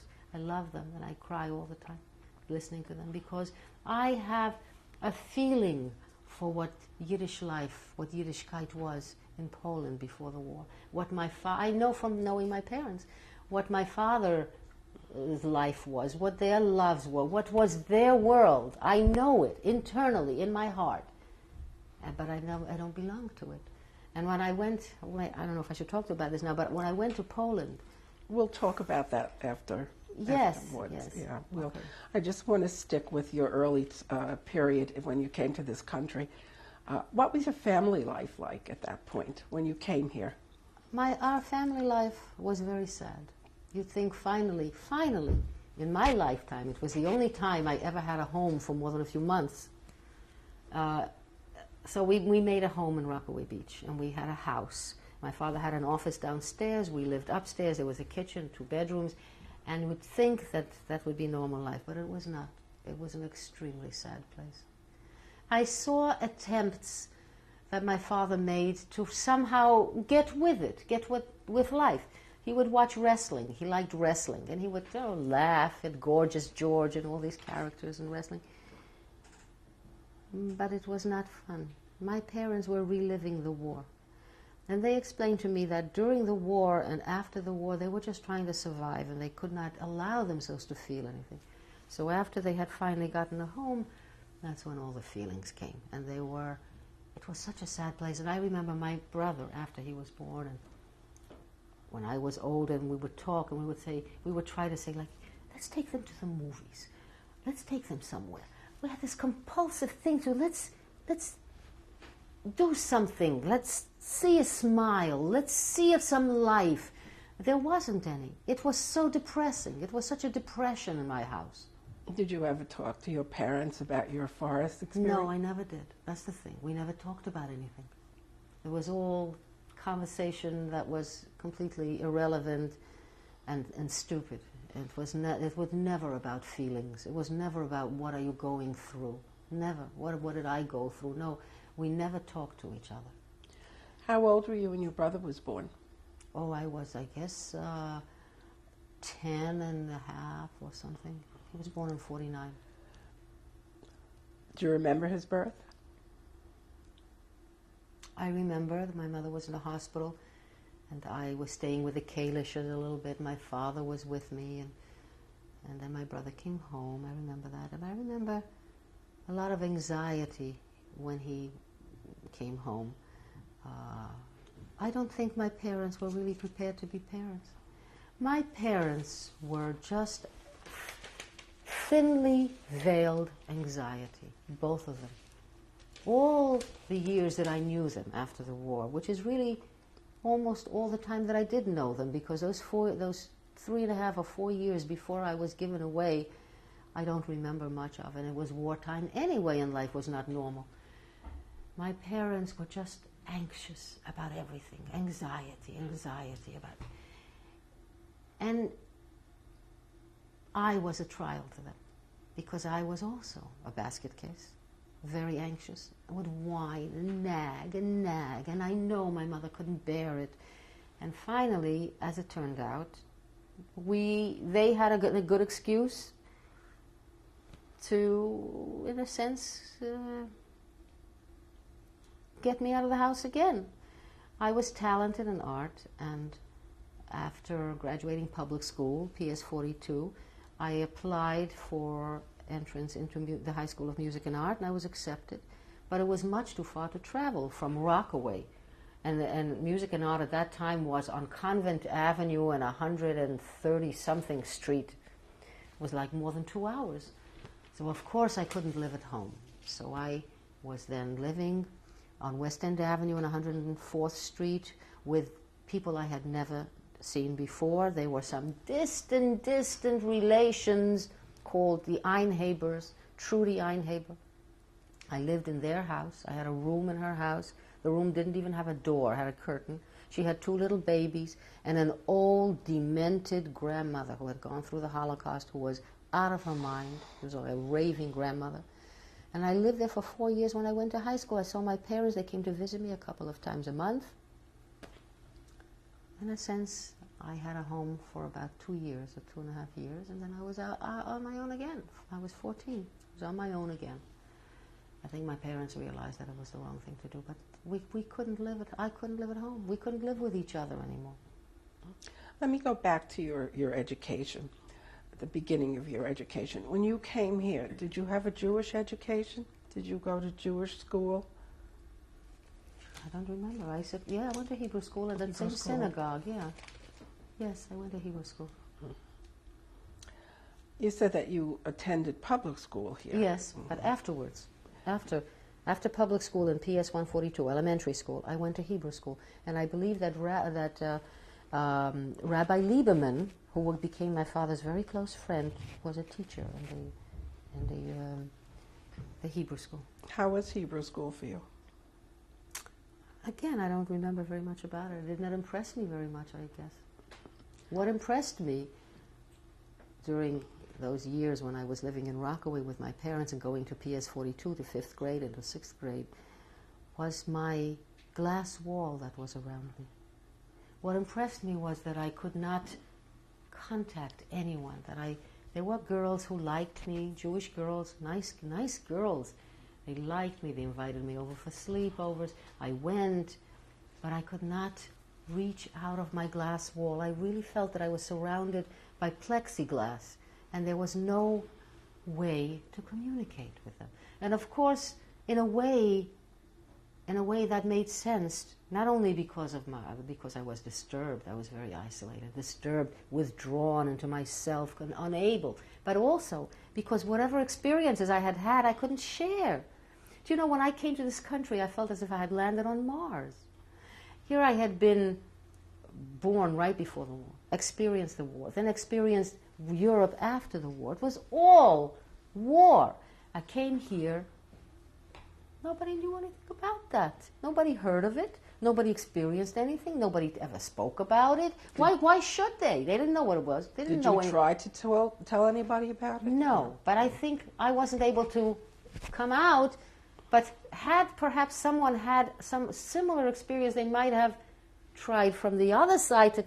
It might not have worked anyway. But in any case, this was the strangest experience of all. I was completely disoriented.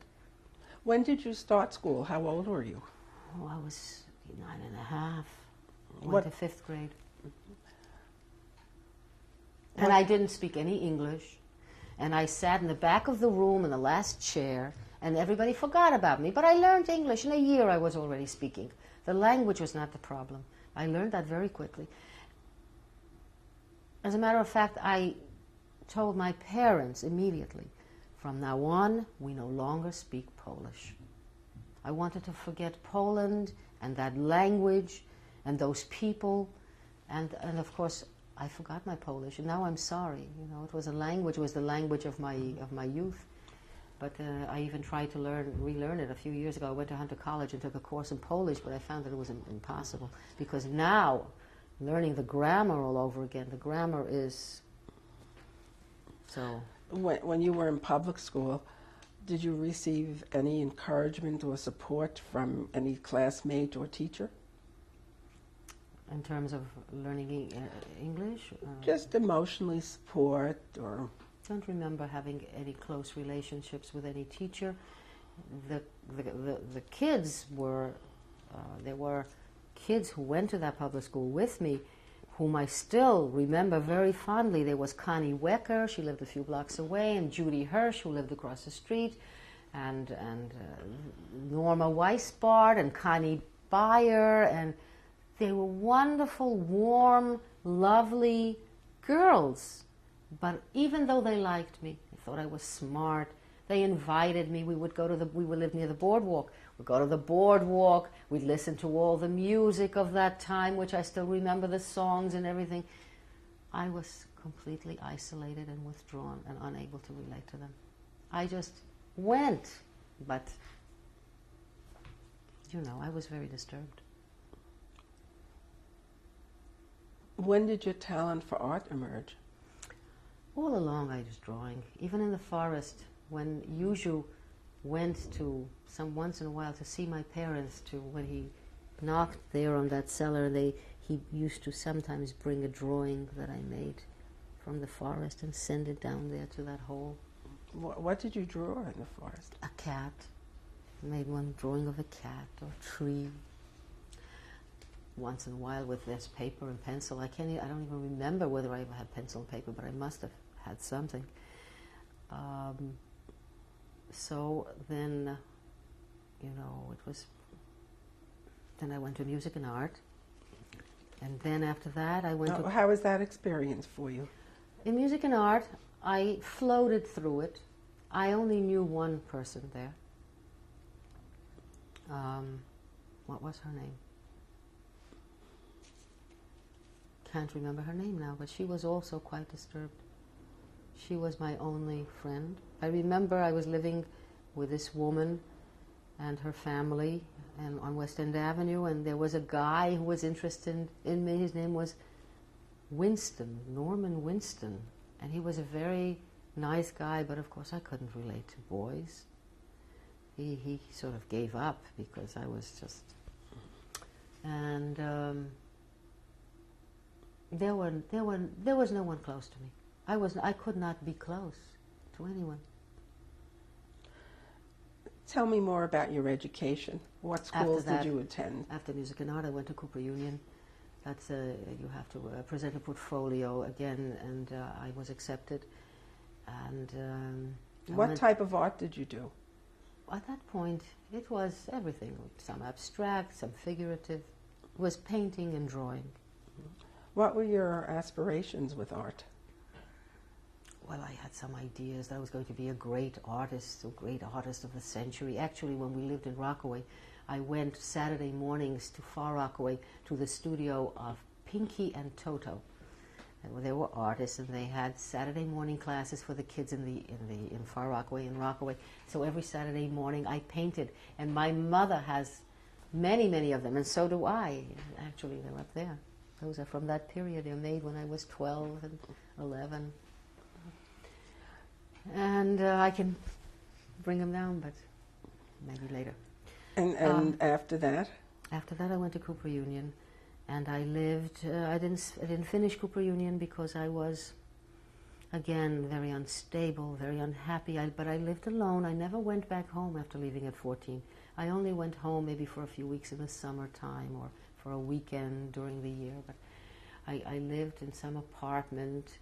The way we Bohemians lived at that time, and there were other kids, and I went to Cooper Union every day, and I painted, and I drew, and I painted, and I remember that, and I remember that there were people around me, there were other artists, friends. I remember we would be, well, I don't think I ever got to sleep at night. We would just be walking from one house to another, drinking wine, talking this, but I remember it as if in a dream.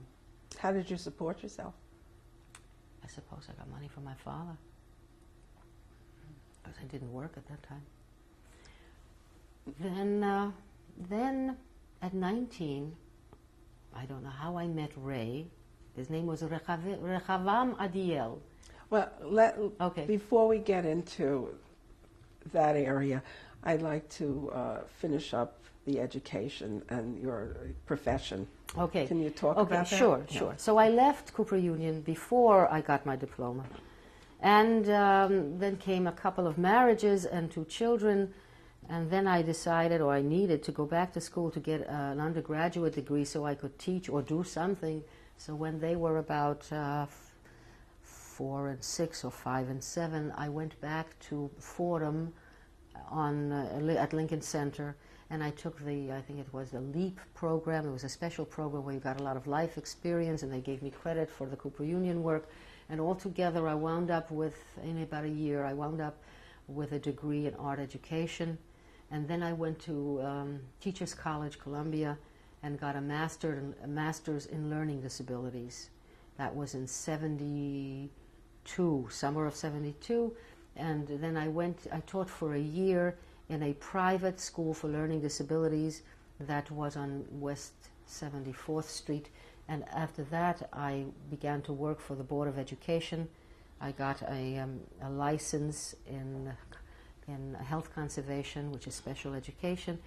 And I began to teach in Chelsea at PS 33, it was, I believe, PS 33 on 9th Avenue and 26th Street in the school.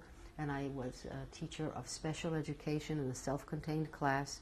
I was there 4 years, and then I went to PS 63 in District 1 on 3rd Street between 1st Avenue and Avenue A, and I'm still there.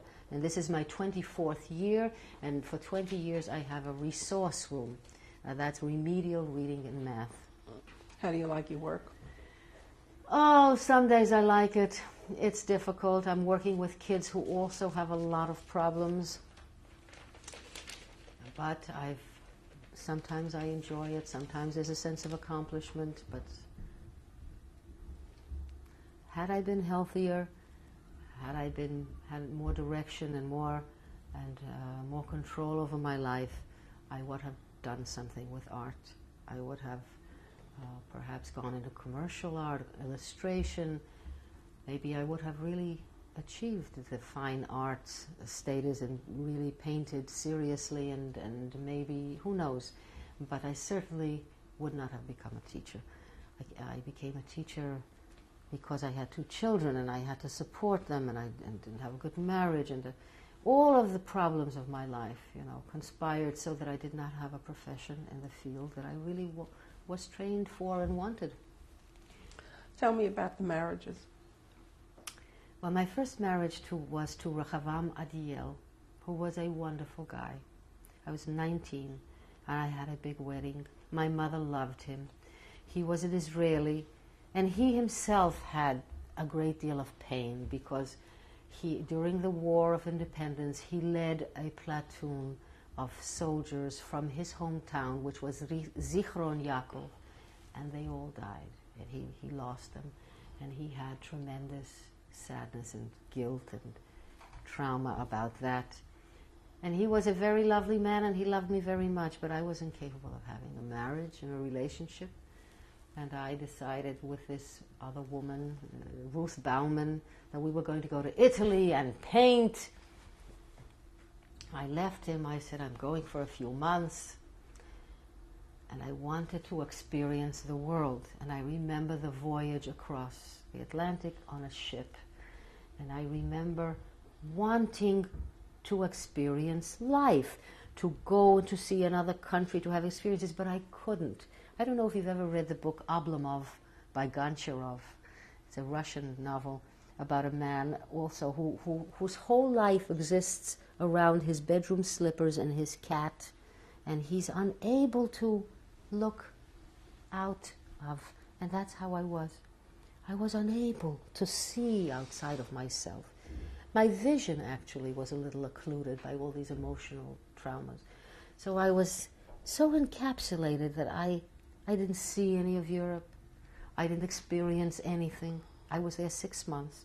I got into an affair with an Italian, actually, an Italian musician. I came back. I was really only related to Ruth. We slept in the same pension, and I drew only her, and I was just unable to experience life. And so I came back and I told him about the affair, and he was extremely upset, and we got an annulment. It was annulled. The next marriage, I met Bobby Brass. He was extremely disturbed also. Every weekend he was on drugs. It got worse and worse, but I got pregnant, and we had sort of a shotgun wedding, and I had a baby, my oldest son, and he was a musician also, but he was a songwriter. He wasn't able to hold a job. He was really out of his head. A very sad man. And so I had another baby, and with 2 little babies, we had to move to the Lower East Side, to the Alphabet City. Avenue D, I remember, was a horrible place. We were all in boxes. I had 2 little babies. Neither he nor I were able to function. I called, my parents were then living in Israel. I called them and I said, I'm coming. And I left for 8 months. I went to Israel. He tried to follow me. He was by ship. He was taken off the ship. He had a nervous breakdown on the ship. He was put into a hospital in Barcelona, I think it was. And I went to get him. I took him back to Israel and put him in a hospital there. I called his parents and they came and got him. I was myself just unable to function. Unable. My parents got me an apartment. I wasn't able to clean it, to cook, to take care of the children. I wasn't able to do anything. Anyway, after 8 months, I went back to New York, and I got on welfare with the 2 kids. I went across the border to Mexico, and I got a divorce, and I lived with the kids on West 83rd Street. I don't know how I lived because I wasn't able to take care of them. I don't even know what was happening around me. I was in such distress. And that's when I met my 3rd husband. in A Chuck Full of Nuts on Broadway. Jerry Bernstein, Jerome Bernstein.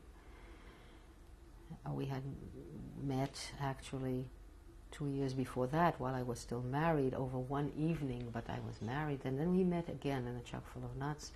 And after 6 months we got married, and he was a very inappropriate husband. Again, my own father was a dear, loving man, and Jerry was a very angry, terribly disturbed, angry man. And I'm afraid that he was a big shock for the kids. I was not so great for the kids either, because I was out of my mind, and then I never had any limits. I was afraid of setting any limits, and it was like they were, it was terrifying for them not to have limits. Children without any limits is craziness. Jerry was only limits. Anger, limits. He frightened them. He frightened me. But that marriage lasted for 20 years until I finally got out. I wasn't able to get out because I was then so dependent, so frightened that I wasn't able to get out. All that time I was trying to find a therapist. I started at 19 trying to find a therapist. It took 7 therapists before I finally found someone who could help me. When I left Jerry, right before Jerry, I left Jerry, I had found this therapist who finally, someone who knew what was wrong.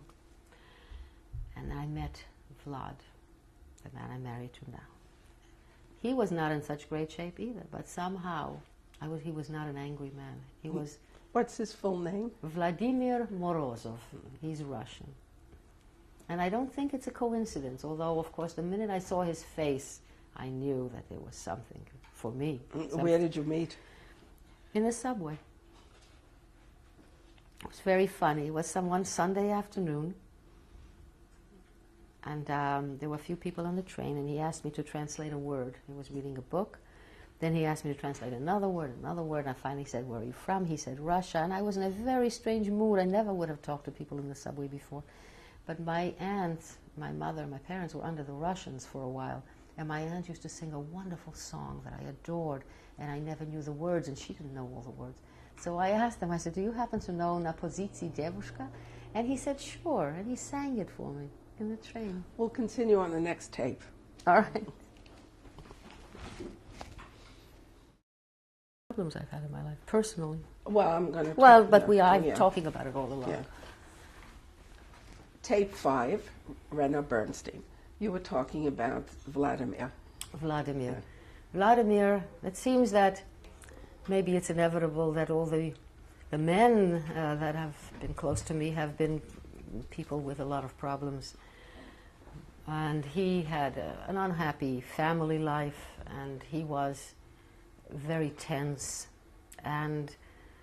But he is a very, in his heart, very loving, very sweet, and very kind. And we helped each other. We helped each other. I got him into therapy finally, and I had found someone that I trusted who really helped me, and he's much, much better, and it's 10 years now, and I'm much, much better. When did you marry? We only married in 96, October 29th of 96. Excuse me. What is his occupation? He's a Russian journalist. He worked for a Russian trade union magazine during the Soviet era, and he hated the system, and he was very unhappy in his family life, and he planned over 8 years to defect. He tried to learn some English from the BBC broadcasts, and in 1986 an opportunity presented itself, and some Russian journalists were given permission to go to West Germany with KGB agents on their tail and everything. And so he went, and once while they were visiting some department store or something, he gave them the slip. He went to the railroad station, he went to Dusseldorf, and he asked for political asylum at a police station, and he was debriefed there for 2 months, and then he came to the United States. And of course he had not told his family or anyone what he was going to do in order to protect them, because even so, they looked for him, and of course his family was called in several times and questioned, and did they know where he was or anything. They of course didn't know what happened to him. They thought maybe he had died. It was not until many, many months later that he was able to get word to them that he was in America. And so that was a very courageous thing to do. Where is he working now? He works for Radio Free Europe. And right now he is in Prague. That is the headquarters of Radio Free Europe at this time. He's been working for them about 9 years. And he will be working for them, I guess, for until the summer of '99, or I'm not sure exactly when then he will come back here. But he was transferred. He was working in New York, and then because of budget cuts, he was sent to Washington, and then more budget cuts, and he was sent to Prague, and he is there now. How are you handling the separation? Well, at first it was hard, because being alone is a tremendous trauma for me. But you know, fortunately, I was already a ways along in my therapy, and I was able to handle it better and better as time went on. And now it's not as awful as it was. It's okay. In fact, it was good for me. It's been good for me to have to stand on my own feet. It's the first time that I've really been alone. I haven't been able to be alone. I mean, I got into one marriage after the other, all of them inappropriate and bad marriages, because I could not stand on my own feet. Tell me about your children. What are their names? Well, the oldest one is called Jonathan Mitchell Bernstein. The second one is Joe Bernstein, or Joseph Bernstein. The older one is 33. He'll be 34. Is that right? No, he's going to be 35. He was born in '63, so that makes him 35 on August 5th. And the younger one is 2 years younger. August 13th, he will be 30. Are they married? The older one is married, and I have an 8.5-year-old granddaughter whose name is Brianna Bernstein. And your daughter-in-law's name? My daughter-in-law's name is Fontaine. And what does your oldest son do? my oldest son is a real estate broker. He has his own real estate firm. The younger one is a musician. He is a very sensitive musician. He writes songs, and he writes his own music, and he's actually taught himself how to play piano and guitar, and practices all the time. He's very, very good. He's not working in his field now. As a matter of fact, right now he isn't working. He was trained he has a major in biology from Cornell. He hasn't used that. He's kind of coming to himself and what he wants to do with his life. Where's your brother today? My brother's working today. My brother lives in Hewlett, Long Island.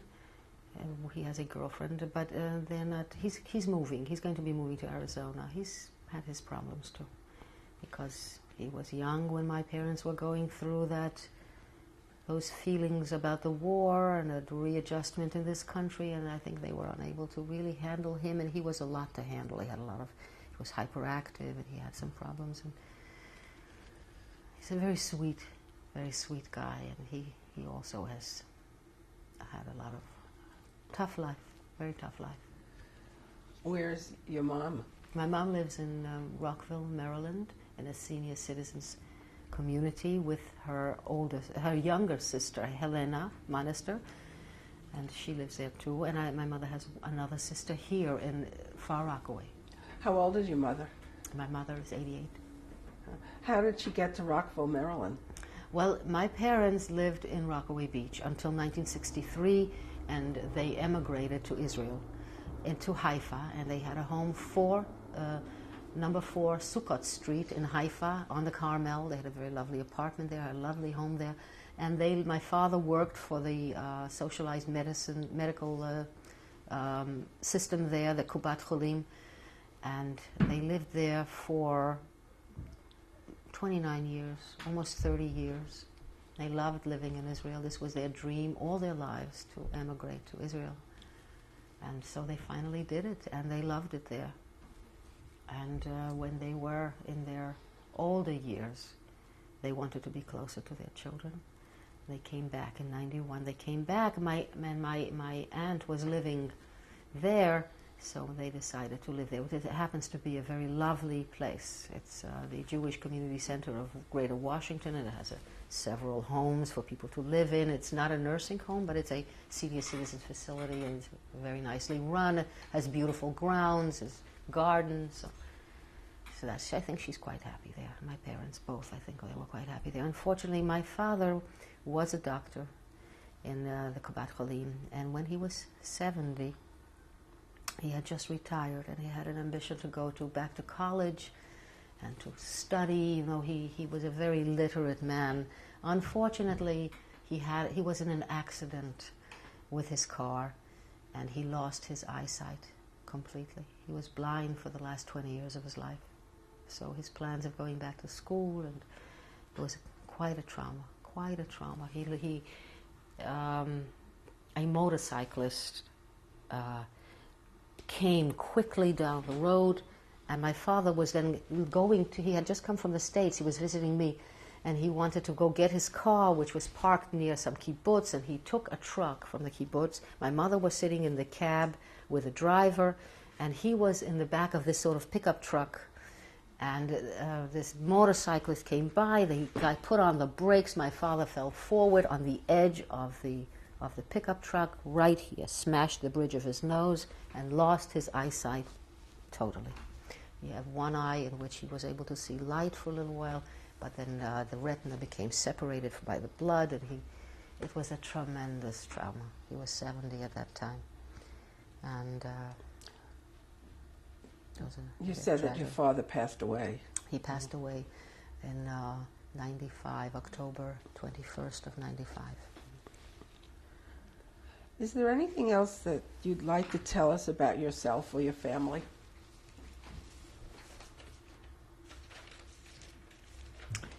I'd like to say that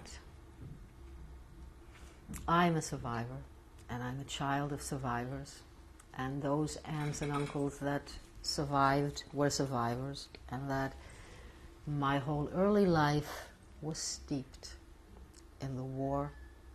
Some families didn't talk about the war with their children because, of course, they had children who were already from a different marriage and were born here, but my family, up until my father's death, whenever we sat down to dinner, whenever there was company, no matter what we started to talk about, it's like all roads lead to Rome, every conversation leads to the Holocaust. We never stopped talking about it.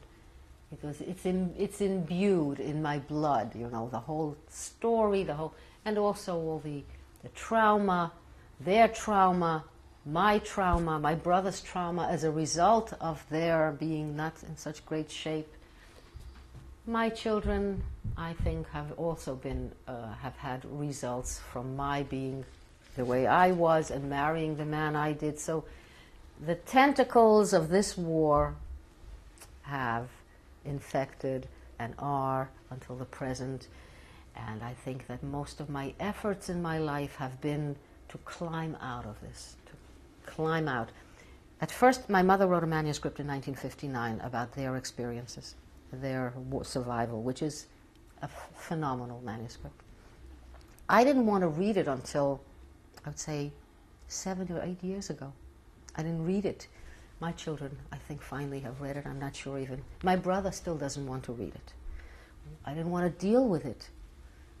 Finally, in the last few years, I have decided to deal with it, and I've decided actually not just to deal with it, but to delve into it, to really find out what happened, to really know what I felt. And this is the way I am reclaiming myself. Because all my life, I have my personality, my soul, my emotions have all been shelved. Of course, coming to this country has helped that, because I never could relate to anyone about it anyway. So the door was shut. I never talked about it. But at the same time, I had no life. I was completely isolated. I had terrible marriages. I had a lot of problems with my children. No wonder. It wasn't a loving home that they were born into. I had nothing but problems until I opened that door, and I let the memories come, I let the feelings come. I had, fortunately, a therapist who knew how to access this, who helped me. There was a lot of different kinds of therapy involved in it. And finally, now, I feel that I'm in the world again, that I'm relating to people again. You know, I was not able to relate to people at all. I grew up completely without any contact with people, except these people who were with me in the forest. They were so incidental. You know, I couldn't even say a word to them. I have a question. You know, you talk about knowing your parents only during the war and afterwards, and how that difficult that was for all of you. Was there a time that your parents ever talked about their pre-war life? Yes. Yes. I asked my father, just in fact the year that he died, I said to my father, I said, suppose this war had never been, what would your life have been like? And he said to me, it would have been a happy life. My father was very talented. He was one of the few who was able to get out of the shtetl and study in Prague and come back a doctor and open an office. And in this Jewish community, Lesko had about 5,000 people, but I think Sanok may have been a little larger town. He was he only had his office a year before the war. And I was born a year before. Maybe it was a year and a half that he had his office. He was already doing splendidly. He had the respect of all the doctors. When they said, oh, you have a real problem, go to Wallach. Wallach. He's the doctor. He really was wonderful with people, and he was wonderful as a doctor. And my mother came from a large family. There were 10 children. I have photographs of some of them. It was a close family. My mother's family lived on a farm. My grandfather was wealthy. It was a big farm, and there were servants at home, and there was my grandmother was a benefactor to the whole community, and people who were sick were visited by her, and it was, I think, a very good life. My parents especially, because although they were not so much any longer in the Jewish community, in the religious community, they were respected. My father had a lovely office. They had a good life. They were wealthy people. On my mother's side, they were almost all of them. My grandfather wanted his son-in-laws to be professional men. He paid for my father's medical education. My father came from a very loving family, shtetl. I heard very much how he loved his parents, how he adored his parents. I think that my mother described to me what their courtship was like. They had a summer home. They had houses in town. It was a life of sledding. You know, in the winter, the horses pulled the sleds through the snow. It was a life. It was a beautiful life. It was a religious life. It was a beautiful life. Have you returned to your wartime locations since? I have. Yeah. I went in 1993. It was in the summer of 93 with a couple that I know, she is also a survivor, to Poland. And we took a hotel in Krakow, and we went to my town. We drove, we had a guide and an interpreter. And I had written to the son of Yuzhu, a son who had been born after the war, so he didn't know our family, but he of course knew the story, that I was coming. And there was a whole reception for me. They had written in the paper all about my visit, and they showed me the place where my parents were hidden, the 22 months. And I went to see the synagogue, which is now a gallery and as kind of a museum, on which on the walls there were names of the people who had perished from the town. Of course, all the people of my father and my mother's families were written there. And I went to the Lesko Cemetery, which is one of the few remaining cemeteries in Europe, in Poland, in Poland, very few, because most of them were destroyed. And I tried to find my grandmother's grave, but I couldn't find it. And I was told later that the marble gravestones were removed also, the marble ones. The others remained, but marble was confiscated. So I couldn't find my grandmother's grave. But I wrote a poem. I wrote a poem about it. I wrote a sad poem because I felt, all my life I felt this. I felt that I had missed the boat. I was not old enough to know what was there before the war, the life that was there. I felt in my heart, and from knowing my parents and her hearing about it, that it was a rich and beautiful and loving life, pious and loving, with close relationship. I had not been there to experience it. I had been a weed, somewhere in a Polish forest. And then I came back to my parents, and I heard from them only the lament of what they had lost. And I felt that I had lost something that I hadn't even had, and that I could never recapture, like as if my soul were there, but I had no way to get it. I had no way to access it, not the feelings, not the knowledge, and at the same time I was nothing. I was not a Catholic, I was not a Jew, I was nothing. I had grown up like a weed in a field. I could not get with the religious practices of my parents, and in fact, it was all foreign to me. The kiddush and the lighting of the candles and the going to the synagogue was like trying to transplant onto me something. I had something in my heart that means a lot to me. My soul has a lot to do with Yiddishkeit, but I had no access to it. I had no memory of it. I felt terribly lost when I went to Lesko, and all that, it's like crystallized then. Here I was, but this was mine, but it was not mine, and nothing else was either. I felt like a lost soul, and I have felt that very often, that I could not be Jewish, I could not be Catholic, I could not be Christian, I could not be Polish, I could not be anything. I was... And what about now? And now I feel also that I am not anything, but I am very Jewish. In my heart I'm very Jewish, but I'm not part of a community. I cannot be part of a community. I cannot practice the rituals. These rituals don't have meaning to me. What has meaning to me is the heritage, the culture that I think I somehow know and remember, although I could not have, because I was not old enough. But then on the other hand, I know that I spent a couple of years with my mother's parents in their home while under the not while under the Russians, but not a couple of years, but there was time when I spent in that home. I don't remember it. So maybe that's where the feelings are coming from.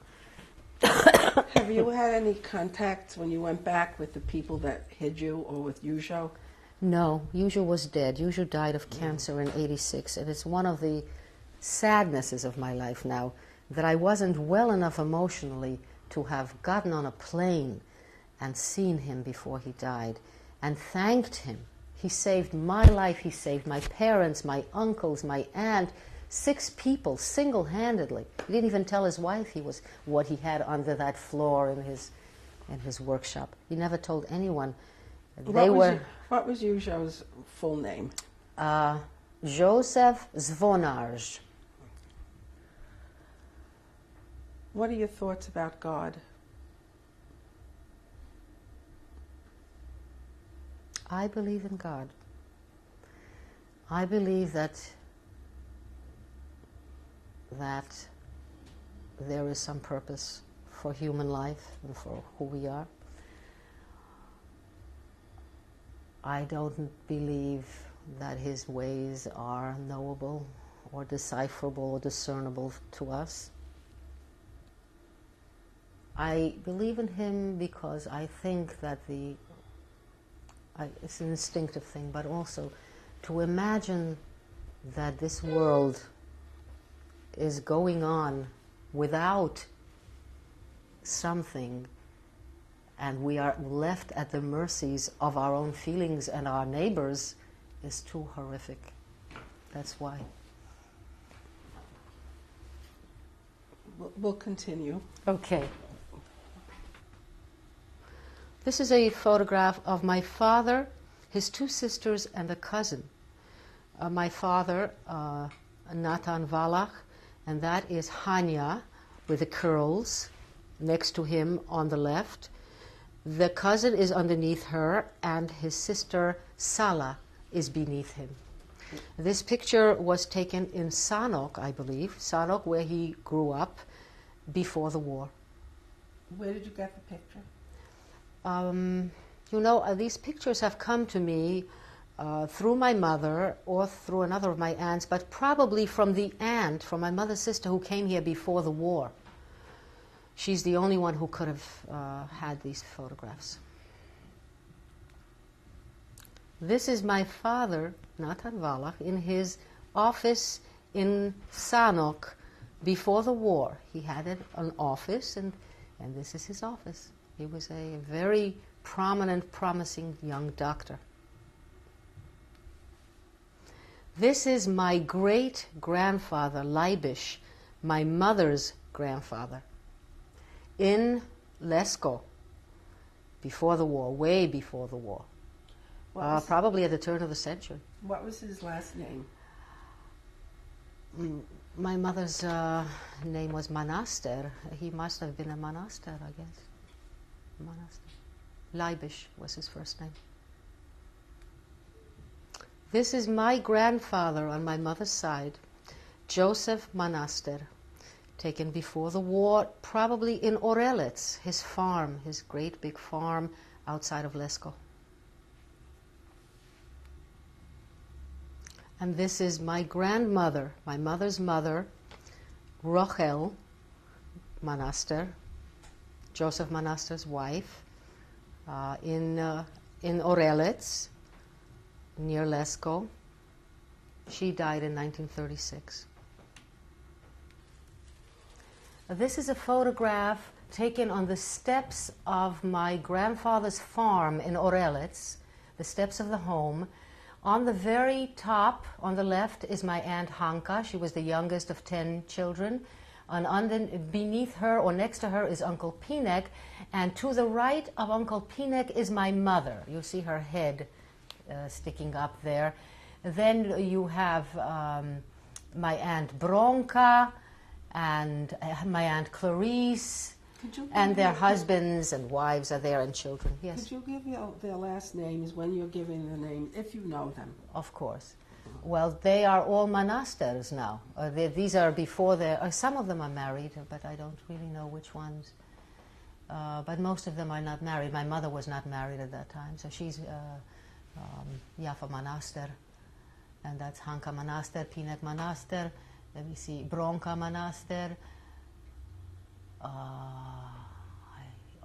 Yes, Clarice Manaster. She was not married, although she's standing next to her future husband, Sam Kessler. And there's Hela.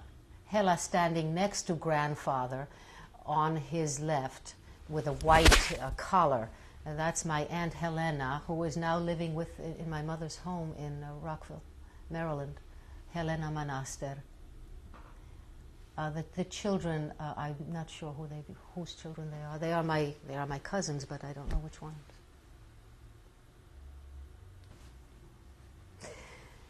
This is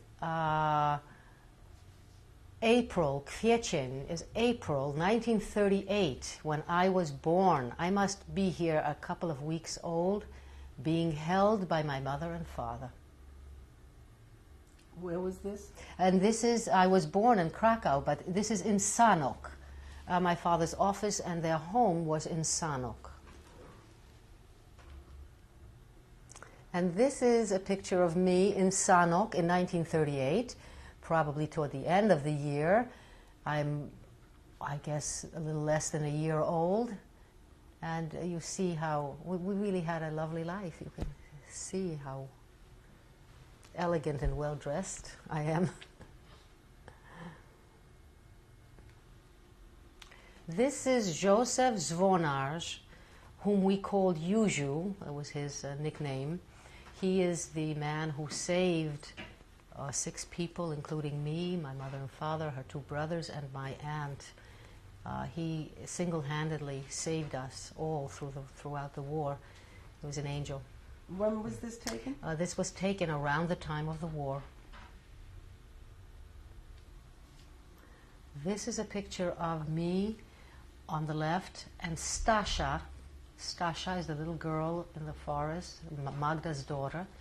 And we are in the forest of Bezmiechova, 1944, taken by Janek, who had his photographic equipment in the closet. Do you know where you got the picture? No. Oh, yes, actually, probably given to my mother by Janek when she came for me. Yes, because he took these photographs and gave them to her, yes. This is my Aunt Hanka, who came to me a few weeks before the end of the war in that region, and who denied that she was my aunt. And this is where we went down to the creek where we got our water. She's holding me in a flower dress and Stasha on her other side.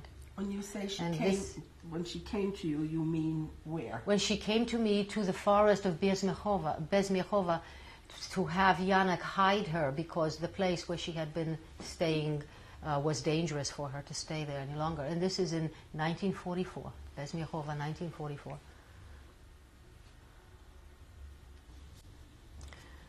This is the day in 1944 in the forest of Bezmiechova where I was staying, when my mother came for me. It's the afternoon she came for me, and there's that dress that she was wearing that I spoke about, and the little raincoat that she brought me, which I am wearing. And this is the first day that she came for me. And Janek, I remember Janek taking this picture.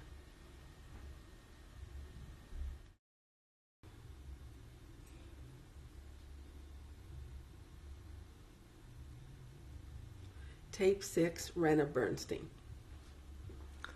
This photograph was taken the same afternoon as the other one, the day my mother came for me. And this is a photograph of Magda in the white shirt on the left and her daughter Stasha, and my mother and me. In the foreground, in the front yard of this little hut in the forest in Bezmiechova, 1944. This is a photograph of Janek, the forest watchman I lived with, his father in the center, and his brother Stefan, who lived in the town outside of the forest, and me. That's a photograph of me, and we had a little dog called Amik. Could you give first and last names? Janek Konkol. I don't know what the father's name is. And Stefan, I imagine, is also Konkol. And your full name? And my name was Irena Konkol at that time. And this is Bezmiechova in 1943. This is a photograph of Yuju, Joseph Zvonarz, who saved us, our family. In his later years, he had been recognized by Yad Vashem by then, and however, his town people and his elders were ashamed of him for saving Jews, and they ostracized him and did not give him work in his workshop, and I think he had a very difficult time. This is a photograph of my brother, Sheldon Jules Wallach, born here in 1949, and he's holding my only grandchild, my granddaughter, Brianna, in the first year of her life. What is Brianna's last name? Brianna Bernstein. Where was this taken? This was taken in my son's home about 7 years ago. This is a photograph of my husband, Vladimir Morozov, in Prague, in fact, in front of the Prague Castle, taken, I guess, about 2 years ago, 1996, when I visited him in Prague. And he's Russian, and I think no coincidence, because the Russians were our saviors. And so he just happens to be Russian. I love him. In 1993, in the summer, I went back to Lesko to see the town where my parents had, where my mother's family had been, and to see the place where they had hidden during the war. This is Lesko. This is the house where Yuju's workshop was, where my parents were hidden under the floor in the cellar, and Yuju's family still occupies that house. His aunt still lives there, and this is in the middle of Lesko. In the kitchen of that little house, there is a trap door, and the stairs lead down to the cellar where my parents were hidden. The hole that they had dug for themselves was underneath this cellar floor, and it's probably not, it's not visible from here, but this is the way to it.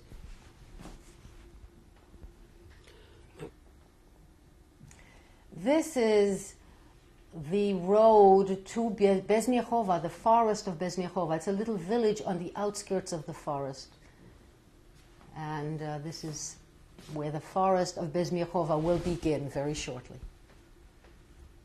Start then. Okay. Mrs. Bernstein, please introduce us to your family. Behind me are my son Jonathan, and my daughter-in-law Fontaine, and my granddaughter Brianna. And my other son couldn't make it, and my brother couldn't be here, and of course I have my mother, who is in Washington, and she couldn't be here. Jonathan, I'll start with you. What would you like to say about your mother? Well, there's a lot of things. I mean, boy, I'm trying to think of where to start because it's an open-ended question.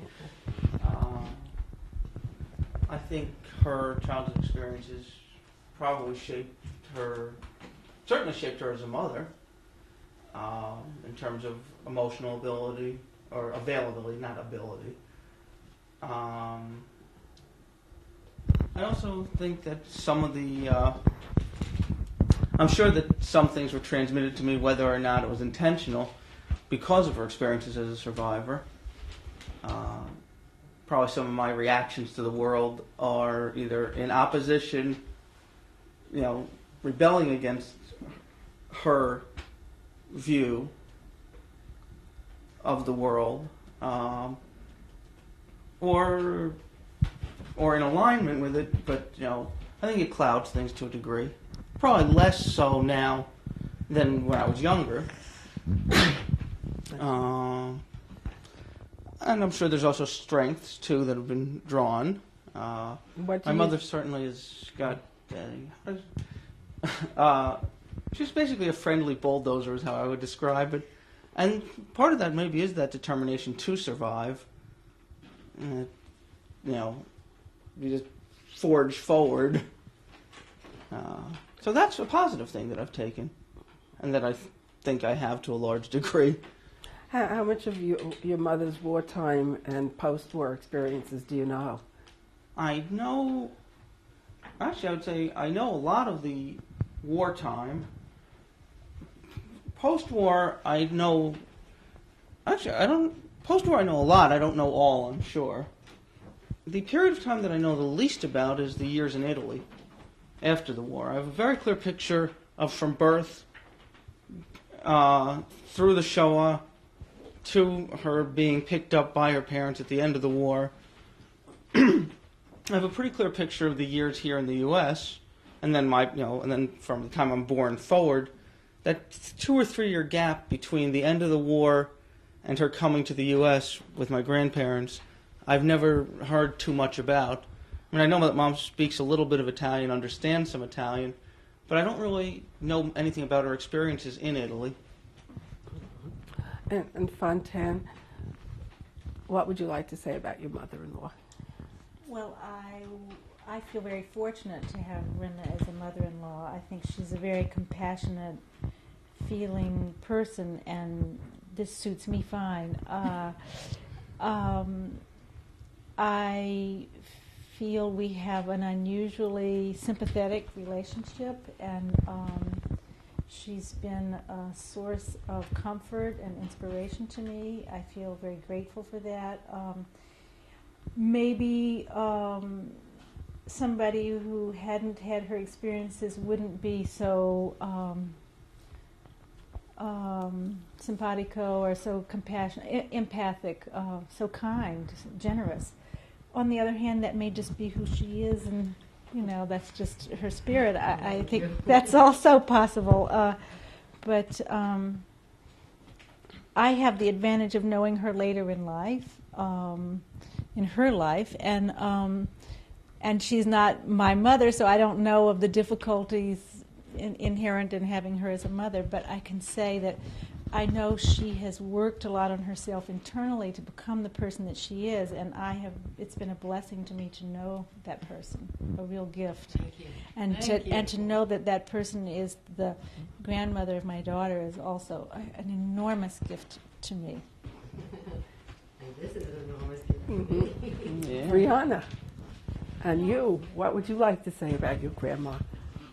Well, she has taught me how to do art, and I'm grateful for that. But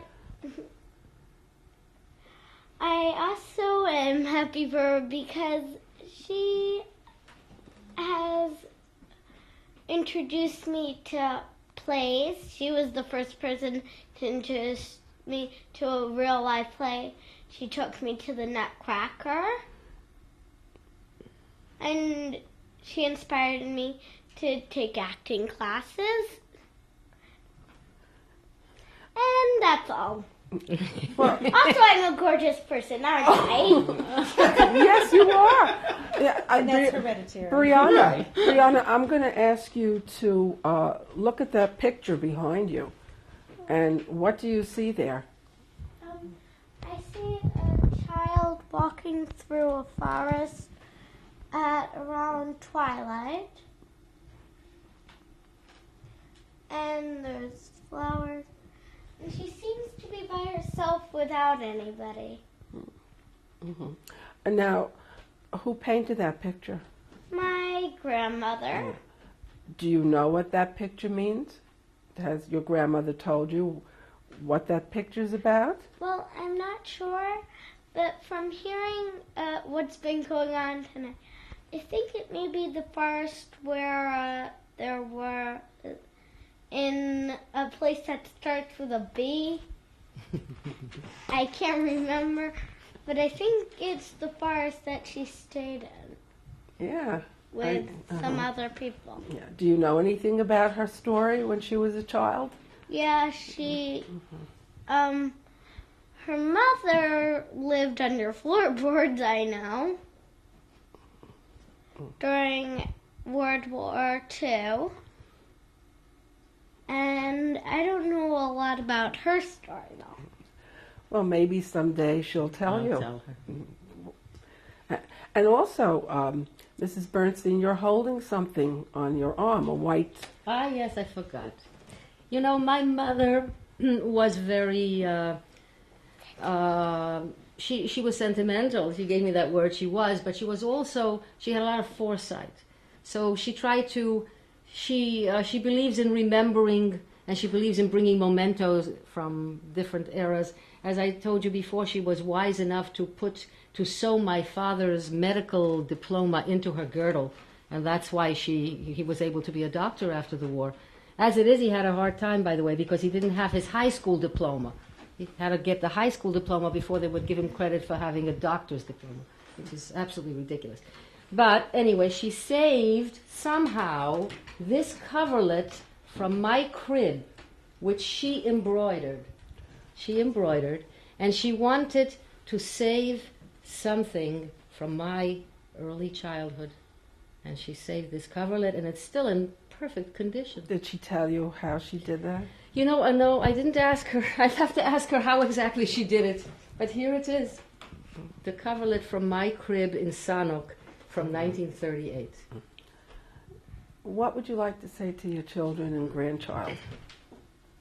I would like to say to my children that it's been a hard time, and I know the things that went wrong and the things that I couldn't do properly, and I hope that they can kind of integrate it all and have a successful and happy life in spite of some beginnings which were not so good.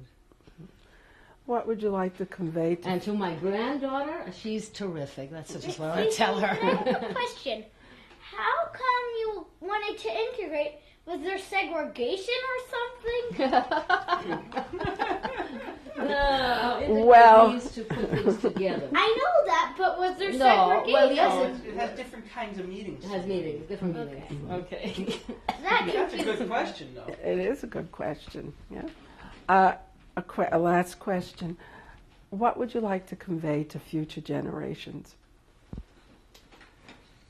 I would like to say that children are very precious, and children are our future of the human race, and it's about time we paid attention to the children. Not everybody was lucky enough to survive, first of all. Not everybody was lucky enough to have two parents to come out of the war with. And not everybody was lucky enough to have gotten help, to have found a good therapist, to have had the means and the wherewithal to put back together a broken beginning. And I know a lot of hidden children who are having a tremendous struggle. Like the war ended 50 years ago, but these things that have been disarranged and destroyed, it takes a whole lifetime to put together again. So when I hear about now, all the things that are happening around the world, I think of the children who are going to have to spend the rest of their lives, if they're lucky enough, to put it back together. Thank you very much. Excuse me, I have a problem. My hip is really hurting. Oh, Okay, well, we're finished. We're all done, sweetie. We're done, and now Mrs. Okay. Today is January 30th, 1999. I'm interviewing Rena Bernstein, whose maiden name was Wallach. My name is Mildred Gelfand. This is Brooklyn, New York, USA. The language spoken is English. Okay. Mrs. Bernstein, please introduce your family. This is my son, Joe Bernstein, who wanted very much to be on this tape. Hi. Hi. Joe, I'd like to start by asking you, how much of your mother's wartime experiences do you know? I'm familiar with the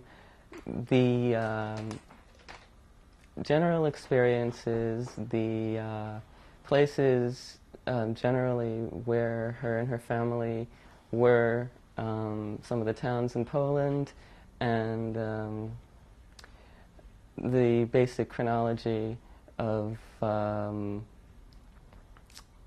their whereabouts during the war and after the war. Not in great detail, though I basically have a basic understanding of it, knowledge of it.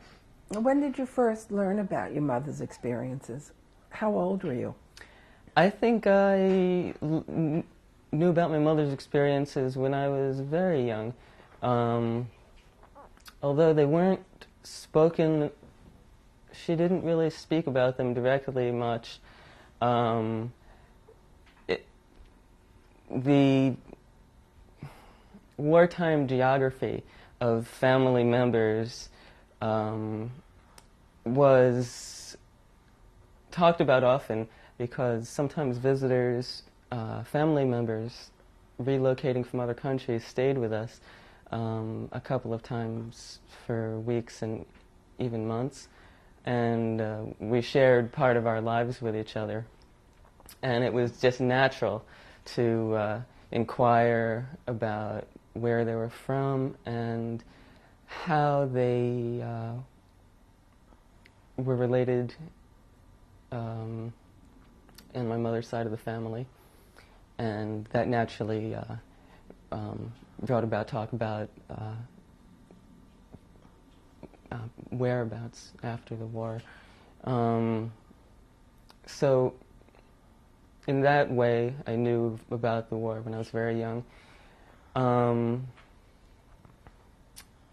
Also, she made mention sometimes about her time in the forest, and that she had spent time with a family in Poland in the forest when she was a little girl.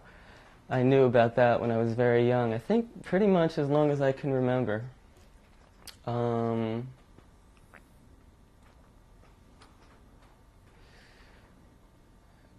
My grandparents also, being Holocaust survivors,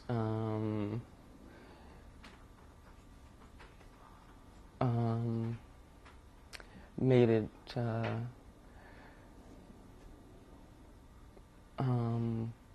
well, they didn't speak about it much either, but it may have been they may have alluded to it, and I spent time with them when I was very young in Israel. So pretty much as long as I can remember.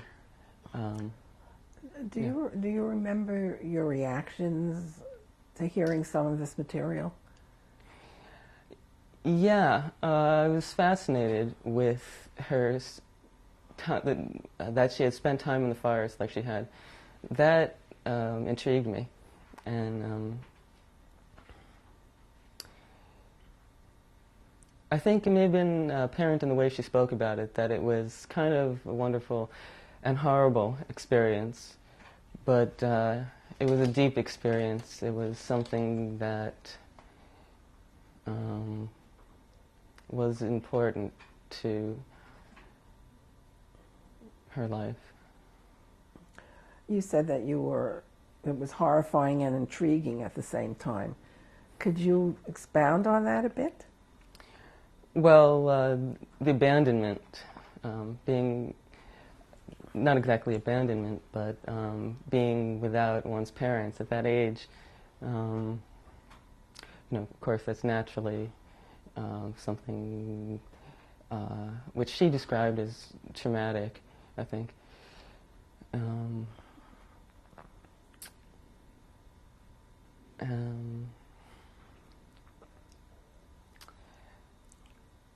What other aspects of what your mother experienced do you remember?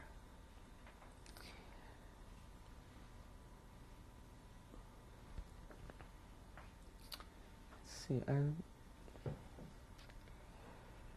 I remember that she spent time in Italy after she and her parents reunited, after her parents escaped from concentration camp. And that was also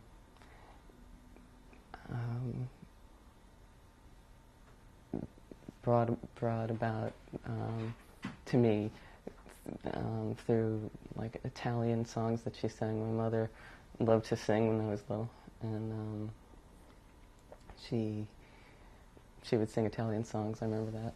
And you remember that what was she joyous. sang? Oh, not really specifically that much, but maybe some nice Italian older songs, and that she sometimes mentioned that she had spent 2 years in Italy. When you learned about this, your mother's experiences, when you were young and as you were growing up, how did this affect your relationship with your mother? Do you recall? Yes, in some ways, I had a need to comfort her when she was upset. There were some difficult times when I was younger, and sometimes she was upset, and I felt need to try to comfort her. I tried to be loving and caring and to be positive. I think we've had a special bond. There's always a special bond with children and their parents, and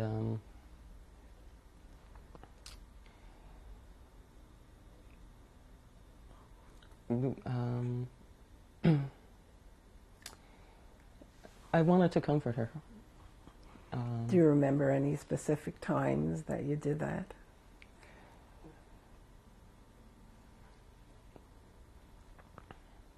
I have a general memory.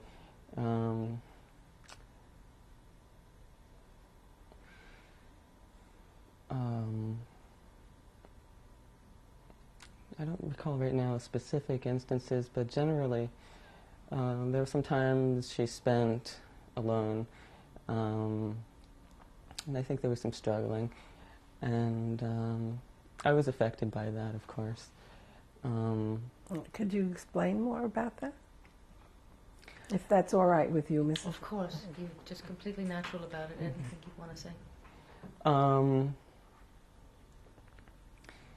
Just naturally being around it, around parents' experiences. I think children sort of resonate with them in some ways. So on one hand,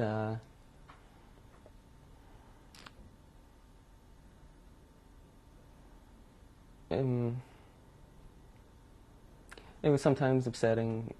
I sometimes wanted to understand why she wasn't feeling well, and I think I wanted her to speak about it more, and sometimes that didn't happen as much as I would have liked.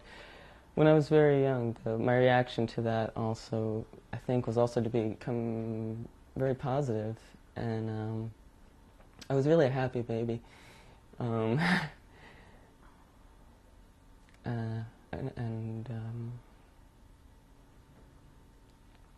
I was concerned. I wanted to comfort her.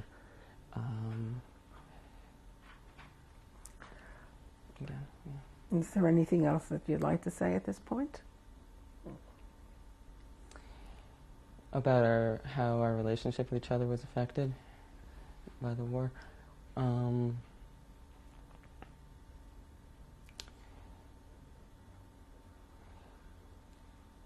We've shared some kind of sensitivities and interests. There's music and other kinds of interests that we have in common. Art?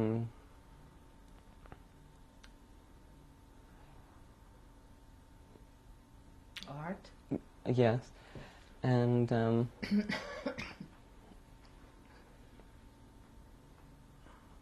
I think my mother's very special.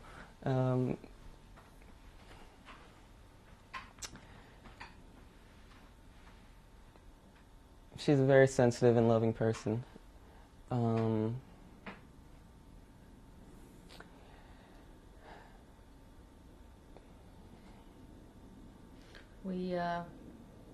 We both had a struggle. I had to struggle out of my withdrawal and fears, and I think that it was difficult for my children because I was not very emotionally available when they were little, so they had to struggle also. Oh, but you were also. It was so much. You really were. My mother was very, very loving. Really, really, really, very loving. Really. I remember how she used to hug my brother and I, and we spent really a lot of good times together. Like balancing out some heavy emotions. Sometimes we really spent a lot of time laughing. I think we had really enjoyed ourselves. When your mother tended to withdraw from you at times, she said she wasn't emotionally available. Did you understand why she was doing something like that?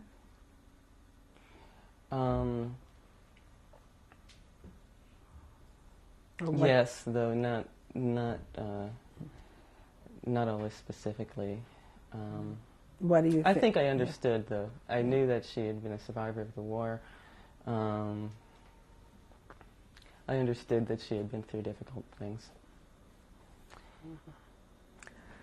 In your opinion, how do you think your mother's Holocaust experiences impacted upon your own life? Well, sometimes I've had a really drive to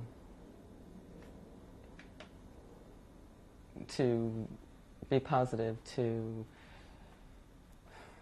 focus on positive things, to be optimistic, to be perseverant.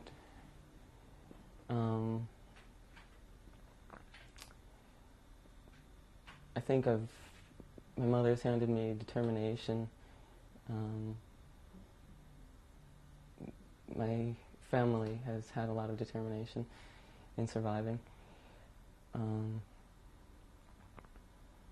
I think I've learned also to spend time well alone, and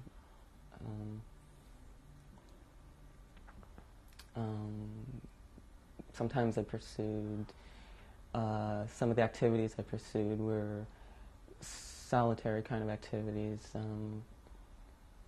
I was interested in, I spent a lot of time skateboarding, I spent a lot of time running when I was younger.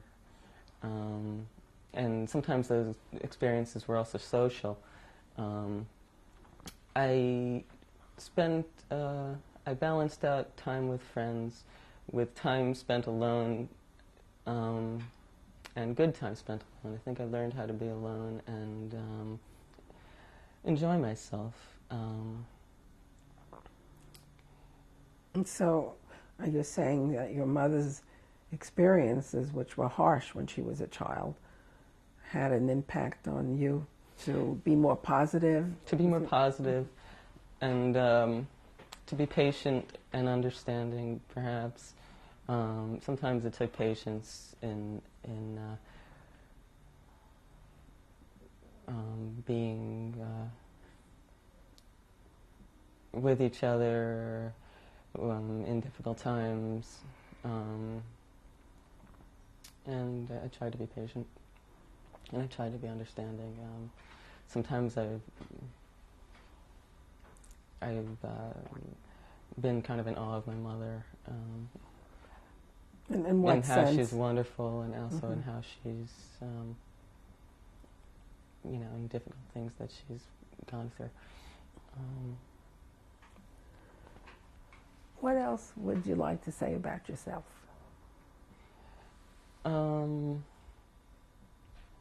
I enjoy other people,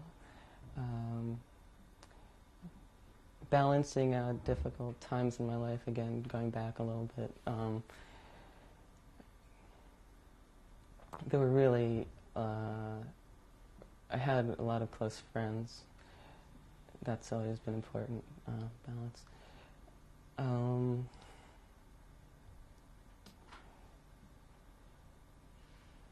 Joe has been a balancer because the things that he describes I didn't have. I was very dependent, not independent. I was terribly frightened of being alone. I didn't have contacts until very late in my life. I was isolated. I didn't have real friends. So he saw all these problems that I had, and he went the opposite, healthier direction, which is probably a reaction to my problems. Today, do you and your mom ever discuss the war? Sometimes we do. She shares some insights that she's gained over the years. Could you share it with us? Some of the effects of the war my mother's talked about have caused her, I think, as a reaction, probably a lot of survivors have repressed some of the horrible experiences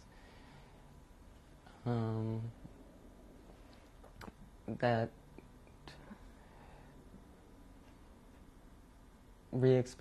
she's spoken with me about her desire to re-experience those feelings. I've thought about some of the longer-term effects of the war also. Upon your mother? Upon my mother, and in my life. Would you like to talk about that? Would you like to talk about that?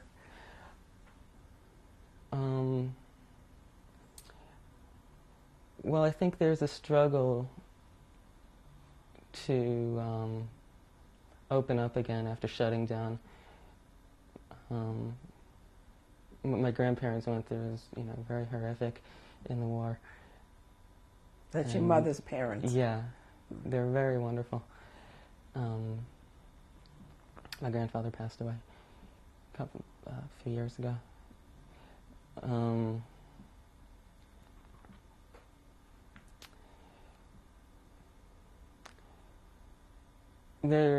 Sometimes things get passed through generations, like availability. I think a child wants parents to be available a lot, and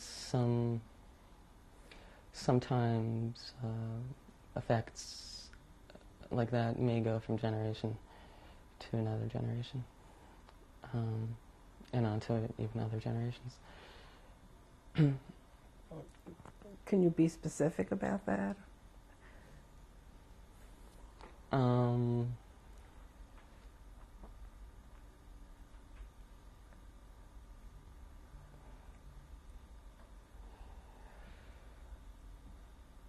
Well,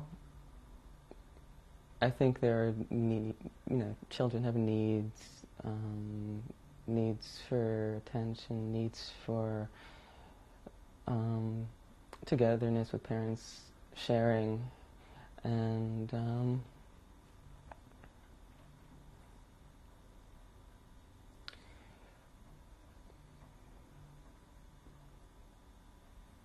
my grandparents were very wonderful, but in some ways, naturally, the war had lasting effects perhaps on how open they were sometimes. They didn't speak of the war much. Would you have wanted them to? Well, it's hard for me to say I would want them to. People have ways, their own ways of dealing with things that have happened. I accept them and love them, and they've been wonderful. Sometimes when I was younger, I wanted to know more of my mother's experiences, and sometimes I still want to know more. Perhaps in sharing, there's healing, and opening those things up. I think, though difficult, and though it may be a struggle, and it's certainly sometimes a struggle to do so, it may also be a healing experience. When you say healing, who are we talking about? The people, my mother, sort of survivors, and... How about your mother? My mother, certainly. Is there a difference in your mother today than there was years ago when you were a child? She's still really a lot of fun. We still have a lot of great times together. I think she's also happier.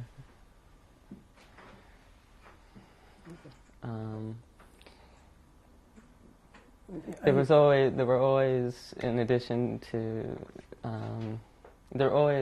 she always had a real positiveness and a happiness.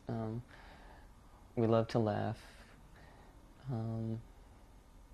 and we still do, and that's been constant. And I think she's also happier after this time that's gone by. And So there's been some healing. yes, certainly. Is there anything else you want to say about your mother? She's, like I said, she's wonderful.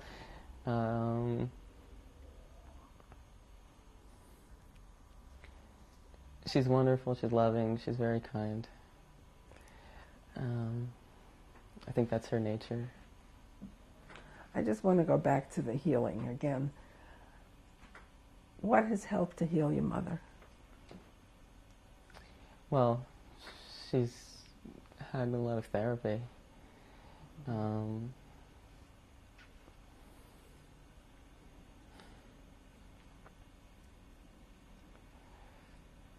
Friends, groups, discussion, laughter, socializing, coming out, Crying.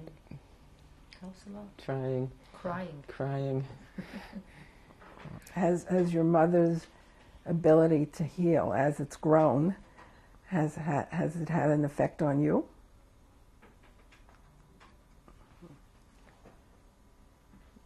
Yeah.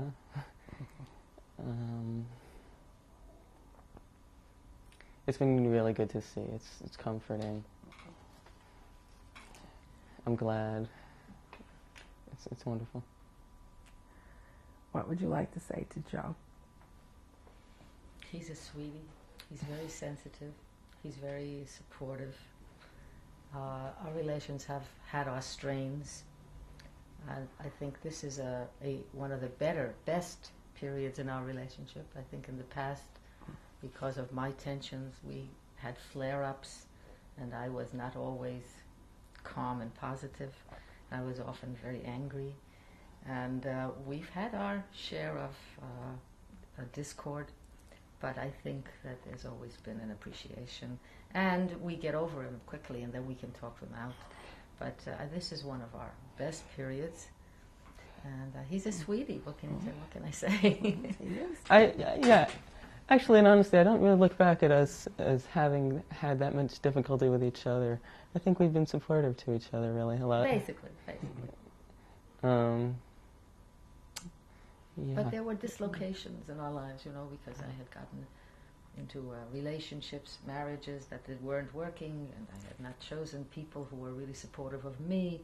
And there were tensions in our lives, and divorces, and things that were not pleasant, and a lot of guilt on my part because I wasn't able to provide the kind of a stable and happy home that I would have liked my children to have. But I think that it somehow is working itself out, and my children are their own people and working in their own lives to strengthen themselves and do what they want with their lives, and I'm proud of them both. And they are, as he said, they are persevering. One thing I think that they got from me is the will to survive, to achieve what they want, their own personal vision of life, and they both have it, and they both pursue it with a vengeance, and I'm proud of them. That's all. Thank you very much. Thank you.